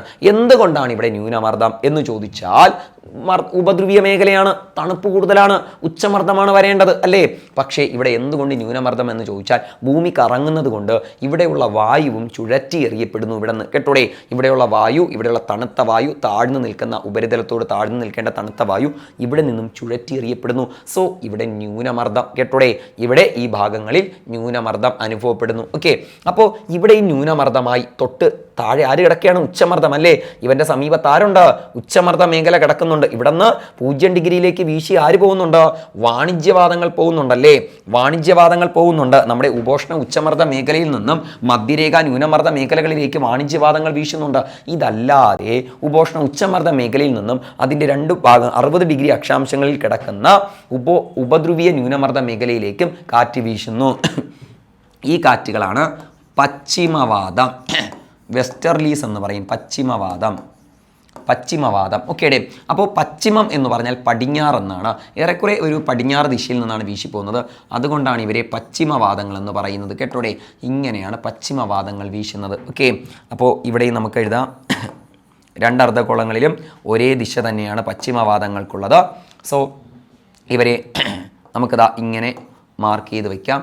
ഓക്കെ, ഇങ്ങനെ മാർക്ക് ചെയ്ത് വയ്ക്കുമ്പോൾ നമുക്കൊരു കാര്യം മനസ്സിലായി, വാണിജ്യവാദങ്ങൾക്ക് ഓപ്പോസിറ്റാണ് ഈ പശ്ചിമവാദങ്ങൾ. കേട്ടോടെ, വാണിജ്യവാദങ്ങൾക്ക് ഓപ്പോസിറ്റാണ് പശ്ചിമവാദങ്ങൾ. മാത്രമല്ല ഈ വാണിജ്യവാദങ്ങളാണ് പിന്നീട് മൺസൂൺ കാറ്റുകളായിട്ടൊക്കെ മാറുന്നത്. സോ മൺസൂൺ കാറ്റുകളെ പോലും സ്വാധീനിക്കാൻ പശ്ചിമവാദങ്ങൾക്കാവും. കേട്ടോടെ, അപ്പോൾ മൺസൂൺ കാറ്റുകളെ സ്വാധീനിക്കുന്ന ഒരു ഘടകം കൂടിയാണ് ഏതാ, പശ്ചിമവാദങ്ങൾ എന്ന് പറയുന്നത്. കാരണം നമ്മുടെ ഇത് രണ്ടും ഉച്ചമർദ്ദ മേഖലയിൽ നിന്ന്, ഉപോഷ്ണ ഉച്ചമർദ്ദ മേഖലയിൽ നിന്നാണ് വാണിജ്യവാദങ്ങളും പശ്ചിമവാദങ്ങളും ഉണ്ടാകുന്നത്. അപ്പോൾ വാണിജ്യവാദങ്ങൾ പിന്നീട് മൺസൂൺ കാറ്റുകളായിട്ട് രൂപമാറ്റം സംഭവിക്കാറുണ്ട്. സോ ഈ പശ്ചിമവാദങ്ങൾക്ക് അവയെ സ്വാധീനിക്കാനും കഴിയും. കേട്ടോടെ, അപ്പോൾ പശ്ചിമവാദങ്ങൾ മൺസൂൺ കാറ്റുകളെ സ്വാധീനിക്കുന്നുണ്ട്. പശ്ചിമവാദങ്ങൾ മൺസൂൺ കാറ്റുകളെ സ്വാധീനിക്കുന്നുണ്ട്. മാത്രമല്ല നിങ്ങൾക്ക് ഇവിടെ കാണാം, ഇത് പ്രീവിയസ് പല എക്സാമിന് സ്റ്റേറ്റ്മെൻ്റ് ആയിട്ട് ചോദിച്ചതാണ്. വാണിജ്യവാദങ്ങൾക്ക് എതിർദിശയിലാണ് പശ്ചിമവാദങ്ങൾ വീശുന്നത്. കേട്ടോടെ, വാണിജ്യവാദങ്ങൾക്ക് എതിർദിശയിലാണ് പശ്ചിമവാദങ്ങൾ വീശുന്നത്. മാത്രമല്ല ദക്ഷിണാർദ്ധഗോളത്തിലെത്തുമ്പോൾ ഫുൾ സമുദ്രമാണ് അല്ലേ, വിശാലമായ സമുദ്രഭാഗങ്ങളിൽ കൂടിയാണ് ഈ പശ്ചിമവാദങ്ങൾ വീശുന്നത്. സോ ഇവയെ തടയാനോ ഇവയ്ക്കൊരു ഫ്രിക്ഷൻ ഉണ്ടാക്കി ഇവയുടെ വേഗത കുറയ്ക്കാനോ ആരും തന്നെ ഇല്ല. സോ വിശാലമായ സമുദ്രഭാഗമായതുകൊണ്ട് തന്നെ ദക്ഷിണാർദ്ധഗോളത്തിലെ പശ്ചിമവാദങ്ങൾ അതിശക്തമായിട്ടാണ് വീശുന്നത്. സോ ഇവയ്ക്ക് നാവികർ ചില പേരുകളും അതുകൊണ്ട് വിളിക്കുന്നുണ്ട്. കേട്ടോടെ, അപ്പോൾ ദക്ഷിണാർദ്ധഗോളത്തിലെ പശ്ചിമവാദങ്ങൾക്കാണ് ഈ പേര് കൊടുത്തിരിക്കുന്നത്. ഉത്തരാർദ്ധഗോളത്തിലെ പശ്ചിമവാദവുമായിട്ട് ഇതിന് യാതൊരു ബന്ധവുമില്ല. കേട്ടോടെ, അപ്പോൾ ദക്ഷിണാർദ്ധഗോളത്തിലെ പശ്ചിമവാദങ്ങൾക്ക് നാവികർ കൊടുത്തിരിക്കുന്ന പേരാണ് roaring 40s, furious 50s, shrieking 60s. കേട്ടോടെ, ഇവ മൂന്നും പശ്ചിമവാദങ്ങളാണ്. ഓക്കെ, അപ്പോൾ നമ്മുടെ 30 ഡിഗ്രി അക്ഷാംശത്തിനും 60 ഡിഗ്രി അക്ഷാംശത്തിനും ഇടയിലാണ് പശ്ചിമവാദങ്ങൾ വീശുന്നത്. സോ 40 ഡിഗ്രി സൗത്ത് അക്ഷാംശത്തിലാണെങ്കിൽ അത് റോറിംഗ് 40s അല്ലേ, 40s അതിൽ തന്നെയുണ്ട് അല്ലേ. 50 ഡിഗ്രി സൗത്തിലാണെങ്കിൽ അത് ഫ്യൂരിയസ് 50s അല്ലേ. ഇനി 60 ഡിഗ്രി സൗത്തിലാണെങ്കിൽ അത് ഷ്രീക്കിംഗ് 60s. അപ്പോൾ roaring 40s, furious 50s, shrieking 60s എന്നിവ ദക്ഷിണാർദ്ധഗോളത്തിലെ പശ്ചിമവാദങ്ങളാണ്. കേട്ടോടെ, എന്നിവ ദക്ഷിണാർദ്ധഗോളത്തിലെ പശ്ചിമവാദങ്ങളാണ്. മറക്കരുതേ, ദക്ഷിണാർദ്ധഗോളത്തിലെ പശ്ചിമവാദങ്ങളാണ്, ഉത്തരാർദ്ധഗോളത്തിലുള്ളതല്ല. ഉത്തരാർദ്ധഗോളത്തിൽ അവയ്ക്ക് പേരുകൾ നൽകിയിട്ടില്ല എന്ന് ഓർത്തോളുക. ഓക്കെ, കാരണം PSC ചോദിച്ചപ്പോൾ അത് ഉത്തരാർദ്ധഗോളമാക്കിയിട്ട് അതിനെ തെറ്റായ സ്റ്റേറ്റ്മെൻ്റ് ആക്കി. കേട്ടോടെ, അപ്പോൾ ദക്ഷിണാർദ്ധഗോളത്തിലെ പശ്ചിമവാദങ്ങൾക്ക് സമുദ്രം, അതിവിശാലമായ സമുദ്രഭാഗം ഉള്ളതുകൊണ്ട് അവിടെ കൂടി വീശുന്നത് കൊണ്ട് ഇവയ്ക്ക് വേഗതയും ശക്തിയും വളരെ കൂടുതലാണ്. സോ നാവികർ അവയ്ക്ക് പ്രത്യേകം പേരുകൾ നൽകിയിരിക്കുന്നു. ഓക്കെ, ഇനി നമ്മൾ നേരെ അടുത്ത് 90 ഡിഗ്രി അക്ഷാംശങ്ങളിലേക്ക് പോയി. അവിടെയുള്ളത് ധ്രുവീയ ഉച്ചമർദ്ദ മേഖലയാണ് അല്ലേ. ധ്രുവപ്രദേശമാണ്, നല്ല തണുപ്പുള്ള പ്രദേശമാണ് അല്ലേ. സോ ധ്രുവീയ ഉച്ചമർദ്ദ മേഖല താഴെയും അതേപോലെ നമുക്ക് പറയാം. ധ്രുവീയ ഉച്ചമർദ്ദം. ഓക്കെ, നോക്കണ്ട, ഫുൾ എഴുതണ്ട, കാരണം മുകളിലുള്ളത് തന്നെയാണ് താഴെയും വരുന്നത്. 90 ഡിഗ്രിയിൽ ധ്രുവീയ ഉച്ചമർദ്ദം അല്ലേ, ധ്രുവീയ ഉച്ചമർദ്ദമാണ് വരുന്നത്. 90 ഡിഗ്രിയിൽ ധ്രുവീയ ഉച്ചമർദ്ദമാണ് വരുന്നത്. ഓക്കെ, അപ്പോൾ ഈ ഉച്ചമർദ്ദം വന്നാൽ അടുത്ത ഒരു ന്യൂനമർദ്ദം കിടക്കുകയല്ലേ. അപ്പോൾ ഉപോഷ്ണ ഉച്ചമർദ്ദ മേഖലയിൽ നിന്ന് മാത്രമല്ല, ധ്രുവീയ ഉച്ചമർദ്ദ മേഖലയിൽ നിന്നും ഉപധ്രുവീയ ന്യൂനമർദ്ദ മേഖലയിലേക്ക് കാറ്റുണ്ടാകും. ഓക്കെ, അപ്പോൾ ഏതാണ് ആ കാറ്റ്? നമുക്ക് എഴുതാം, പൂർവവാദം. കേട്ടോടെ, പൂർവവാദം. അതേതാണ് കാറ്റ്? പൂർവവാദം. ഓക്കെ, താഴെയും ധ്രുവീയ പൂർവവാദം, പോളാർ വിൻഡൊക്കെ എന്നാണ് ഇത് അറിയപ്പെടുന്നത്. കേട്ടോടെ, പോളാർ വിൻഡുകൾ, ഹിമക്കാറ്റുകൾ എന്നൊക്കെയാണ് ഇവന്മാർ അറിയപ്പെടുന്നത്. പോളാർ വിൻഡുകൾ അല്ലെങ്കിൽ ഹിമക്കാറ്റുകൾ എന്നെല്ലാമാണ് അറിയപ്പെടുന്നത്. ഇവയുടെ ദിശയും മസ്റ്റായിട്ട് എഴുതിയിരിക്കണം. കേട്ടോടെ, ദിശ മറക്കരുതേ. ഓക്കെ, നിങ്ങളുടെ അടുത്ത് എപ്പോഴും പറയുകയാണ്, ദിശ മറന്നു പോവരുത്. എന്ത് മറന്നാലും ദിശ മറന്നു പോവരുത്. ഇങ്ങനെയാണ് വീശുന്നത്. കേട്ടോടെ, അപ്പോൾ ഇത് ഏത് ദിശയിൽ നിന്ന് നമ്മൾ കൃത്യമായിട്ട് ഈ ഒരു ഫിഗർ നിങ്ങൾക്ക് എപ്പോഴും ഓർമ്മ വേണം. കാരണം നമ്മുടെ ഈ പശ്ചിമവാദങ്ങളുടെ ദിശയൊക്കെ ഇട്ട് ചോദിച്ചിട്ടുണ്ട്. കേട്ടോടെ, ഉത്തരാർദ്ധഗോളത്തിൽ പശ്ചിമവാദങ്ങൾ തെക്ക് പടിഞ്ഞാറ് ദിശയിൽ നിന്ന് വടക്ക് കിഴക്ക് ദിശയിലേക്ക് വീശുന്നു എന്നതൊരു സ്റ്റേറ്റ്മെൻ്റ് ആയിരുന്നു. അപ്പോൾ ദിശ അറിയാമെങ്കിൽ മാത്രമേ നമുക്ക് എന്ത് ചെയ്യാൻ പറ്റൂ, എഴുതാൻ പറ്റൂ. ഈ ഒരു ഫിഗർ നിങ്ങൾക്ക് ഈസി ആയിട്ട് മനസ്സിൽ കൊണ്ടു നടക്കാൻ കഴിയും അല്ലേ. അങ്ങനെ ഒരു ചോദ്യം വരുമ്പോൾ ഇതേപോലെ നോർത്ത്, സൗത്ത്, ഈസ്റ്റ്, വെസ്റ്റ് എന്നങ്ങ് മനസ്സിലാക്കി വെച്ചിട്ട് ഇതൊന്ന് വരച്ച് നോക്കി അങ്ങ് എഴുതിയാൽ മതി. കേട്ടോടെ, പെട്ടെന്നാവണം. ഉള്ള സമയം മൊത്തം 1.5 മണിക്കൂർ വരച്ചുകൊണ്ടിരിക്കരുത്. ഈസി ആയിട്ട് നമുക്ക് കിട്ടും. കേട്ടോടെ, ഞാൻ ഷുവറായിട്ട് ഇങ്ങനൊരു ചോദ്യം ചോദിച്ചതാണ്. ഉത്തരാർദ്ധഗോളത്തിലെ പശ്ചിമവാദങ്ങൾ തെക്ക് പടിഞ്ഞാറ് ദിശയിൽ നിന്ന് വടക്ക് കിഴക്ക് ദിശയിലേക്കാണ് പോകുന്നത്. ആ ദിശ കൃത്യമായി അറിഞ്ഞുകൂടാമെങ്കിൽ ഒരാൾ അത് എഴുതുകയില്ല. ഓക്കെ, മാത്രമല്ല PSCയുടെ ഒരു പ്രീവിയസ് സ്ഥിരം ചോദിക്കുന്നതാണ്, വാണിജ്യവാദങ്ങൾക്കെതിർ ദിശയിലാണ് പശ്ചിമവാദങ്ങൾ വീശുന്നതെന്ന്. ഓക്കെ, വാണിജ്യവാദങ്ങൾക്കെതിർ ദിശയിലാണ് പശ്ചിമവാദങ്ങൾ വീശുന്നു എന്നതും ഒരു പ്രീവിയസ് ആയിട്ട് PSC സ്ഥിരം ചോദിക്കുന്ന ഒന്നാണ്. ഓക്കെ, അപ്പോൾ ഈ ഒരു ഫിഗർ വ്യക്തമല്ലേടെ, നമ്മൾ വളരെ നന്നായിട്ട് വരച്ച എല്ലാ ഭാഗവും വച്ചിട്ടുണ്ട്. നിങ്ങൾക്ക് വേറെ യാതൊരു സംശയവുമില്ല. അപ്പോൾ നമുക്ക് അടുത്ത ചോദ്യത്തിലേക്ക് പോവേണ്ട സമയമായി. നമുക്ക് നേരെ അടുത്ത ചോദ്യത്തിലേക്ക് പോകാം. അടുത്ത ചോദ്യം, ഓക്കെ, റോഡ് സാന്ദ്രതയുടെ കാര്യത്തിൽ ഏറ്റവും മുൻപന്തിയിലുള്ള സംസ്ഥാനം ഏതാണ്? റോഡ് സാന്ദ്രതയുടെ കാര്യത്തിൽ ഏറ്റവും മുൻപന്തിയിലുള്ള സംസ്ഥാനം ഏതാണ്? ഒന്നും പറയേണ്ട കാര്യമില്ല, കേരളമാണ്. കേട്ടോടെ, ഒന്നും പറയേണ്ട കാര്യമില്ല, അത് കേരളമാണ്. കേട്ടോടെ, അപ്പോൾ റോഡുകൾ നമുക്കറിയാം, 4 റോഡുകളുണ്ട്. കേട്ടോടെ, നമുക്ക് വളരെ പണ്ട് മുതൽ തന്നെ ബ്രിട്ടീഷുകാരുടെ കാലം മുതൽ തന്നെ എന്ത് കൊണ്ടുവന്നിട്ടുണ്ട്, നമുക്ക് റോഡ് നിർമ്മാണത്തിന് വേണ്ടിയുള്ള പദ്ധതികളൊക്കെ കൊണ്ടുവന്നിട്ടുണ്ടായിരുന്നു. നമ്മുടെ +2ൻ്റെ ടെക്സ്റ്റ് എടുത്ത് നോക്കിയാൽ നിങ്ങൾക്ക് കാണാൻ കഴിയും. +2 ടെക്സ്റ്റിലാണ്, +2 പാഠപുസ്തകം എടുത്ത് നോക്കുമ്പോൾ അതിൽ ഗതാഗതമുണ്ട്, ഇന്ത്യയിലെ ഗതാഗതം. അതിൽ പറയുന്നുണ്ട് ഏറ്റവും നമുക്ക് ഒരു പണ്ട് കാലത്തെ ഒരു പ്രധാനപ്പെട്ട ഒരു പാത എടുത്താൽ ഷേർഷാ ഉണ്ടാക്കിയ ഗ്രാൻഡ് ട്രങ്ക് റോഡ് ആണ് നമുക്ക് ഉള്ളത് കേട്ടോടെ. ഗ്രാൻഡ് ട്രങ്ക് റോഡ് അത് ഏത് മുതൽ ഏത് വരെ ആയിരുന്നു എന്ന് ചോദിച്ചാൽ അത് നമ്മുടെ കൊൽക്കത്ത മുതൽ പെഷവാർ വരെയായിരുന്നു ഗ്രാൻഡ് ട്രങ്ക് റോഡ് ഉണ്ടായിരുന്നത്. ബ്രിട്ടീഷുകാരാണ് അതിനെ ഗ്രാൻഡ് ട്രങ്ക് റോഡ് എന്ന് വിളിച്ചിരുന്നത്. ഓക്കെ, അത് ഷേർഷാ ഉണ്ടാക്കിയ ഒരു പാതയായിരുന്നു. പിന്നീട് ബ്രിട്ടീഷുകാർ ഇന്ത്യയിൽ പല ഭാഗങ്ങളിലും പാതകൾ, റോഡുകളുടെ വികസനവുമായി ബന്ധപ്പെട്ട് ശ്രമം നടത്തിയിട്ടുണ്ടെങ്കിലും അന്നത് നടന്നില്ല. കാരണം ഇത് പല നാട്ടുരാജ്യങ്ങളായിരുന്നു. സോ നാട്ടുരാജ്യങ്ങൾ ആരും തന്നെ റോഡ് വികസനത്തെ പ്രോത്സാഹിപ്പിച്ചില്ല. സോ നമുക്ക് റോഡ് വികസനമൊന്നും അത്ര പോരായിരുന്നു. എന്നാൽ സ്വാതന്ത്ര്യം ലഭിച്ചതിന് ശേഷം ഇന്ത്യ എന്ത് ചെയ്തു, റോഡ് വികസനത്തിന് കൂടുതൽ പ്രാധാന്യം നൽകി കേട്ടോടെ. അങ്ങനെ 20 ഇന കർമ്മ പരിപാടികളൊക്കെ നടത്തി നമ്മൾ റോഡ് വികസനം കൊണ്ടുവന്നു. അപ്പോഴാണ് നമുക്കൊരു കാര്യം മനസ്സിലായത്, നമുക്ക് റോഡുകളെ തരംതിരിച്ചാലേ വികസനം സാധ്യമാകൂ. അങ്ങനെ റോഡുകളെ നമ്മൾ 4ആയിട്ട് തരംതിരിക്കുന്നുണ്ട് കേട്ടോടെ. റോഡുകളെ നമ്മൾ 4ആയിട്ട് തരംതിരിക്കുന്നുണ്ട്. 1 എന്ന് പറയുന്നത് ദേശീയപാതകൾ, നാഷണൽ ഹൈവേ NH എന്നിടാം കേട്ടോടെ. നാഷണൽ ഹൈവേ NH ആണ്. ഓക്കെ, 2 എന്ന് പറയുന്നത് സ്റ്റേറ്റ് ഹൈവേ SH ആണ് കേട്ടോടെ. 3 എന്ന് പറയുന്നത് ജില്ലാ റോഡുകളാണ് കേട്ടോടെ. ജില്ലാ റോഡുകളാണ് 3 ജില്ലാ റോഡുകളാണ്. 4 ഗ്രാമീണ റോഡുകളാണ് കേട്ടോടെ. 4 ഗ്രാമീണ റോഡുകളാണ്. ഇതിൽ ഇന്ത്യയുടെ 80% റോഡും ഗ്രാമീണ റോഡുകളാണ് കേട്ടോടെ. നമ്മുടെ ഇന്ത്യയിലെ റോഡിൻ്റെ 80% എന്താണ്, ഗ്രാമീണ റോഡുകളാണ്. എല്ലാ ഗ്രാമങ്ങളെയും റോഡ് മുഖാന്തരം ബന്ധിപ്പിച്ച നമ്മുടെ സംസ്ഥാനം, ആദ്യ സംസ്ഥാനം ആരാണ്, കേരളമാണ്. എല്ലാ ഗ്രാമങ്ങളെയും റോഡ് മുഖാന്തരം ബന്ധിപ്പിച്ച ഇന്ത്യയിലെ സംസ്ഥാനമാണ്, ആദ്യ സംസ്ഥാനമാണ് കേരളം എന്ന് പറയുന്നത്. അപ്പോൾ എന്താണ് SH, സ്റ്റേറ്റ് ഹൈവേ? അതായത് ഒരു സംസ്ഥാനത്തിൽ നിന്നും മറ്റൊരു സംസ്ഥാനത്തിലേക്ക് നമുക്ക് പോകണമെങ്കിൽ നമ്മൾ ഉപയോഗിക്കുന്ന പാതകളാണ് നാഷണൽ ഹൈവേ എന്ന് പറയുന്നത്. നാഷണൽ ഹൈവേ എന്താണ്? നാഷണൽ ഹൈവേ ഒരു സംസ്ഥാനത്തിൽ നിന്ന് മറ്റൊരു സംസ്ഥാനത്തേക്ക് പോകാം. അതായത് സംസ്ഥാനങ്ങളിൽ നിന്നും മറ്റൊരു സംസ്ഥാനങ്ങളെ തമ്മിൽ കണക്ട് ചെയ്ത് പോകുന്ന പാതയാണ് നാഷണൽ ഹൈവേ എന്ന് പറയുന്നത് കേട്ടോടെ. ഇത് ഏറ്റവും കുറവാണ് കേട്ടോടെ. 2% മാത്രമേ ഉള്ളൂ. നമ്മുടെ റോഡ് ഗതാഗതത്തിൻ്റെ 2% മാത്രമാണ് നാഷണൽ ഹൈവേസ് എന്ന് പറയുന്നത്.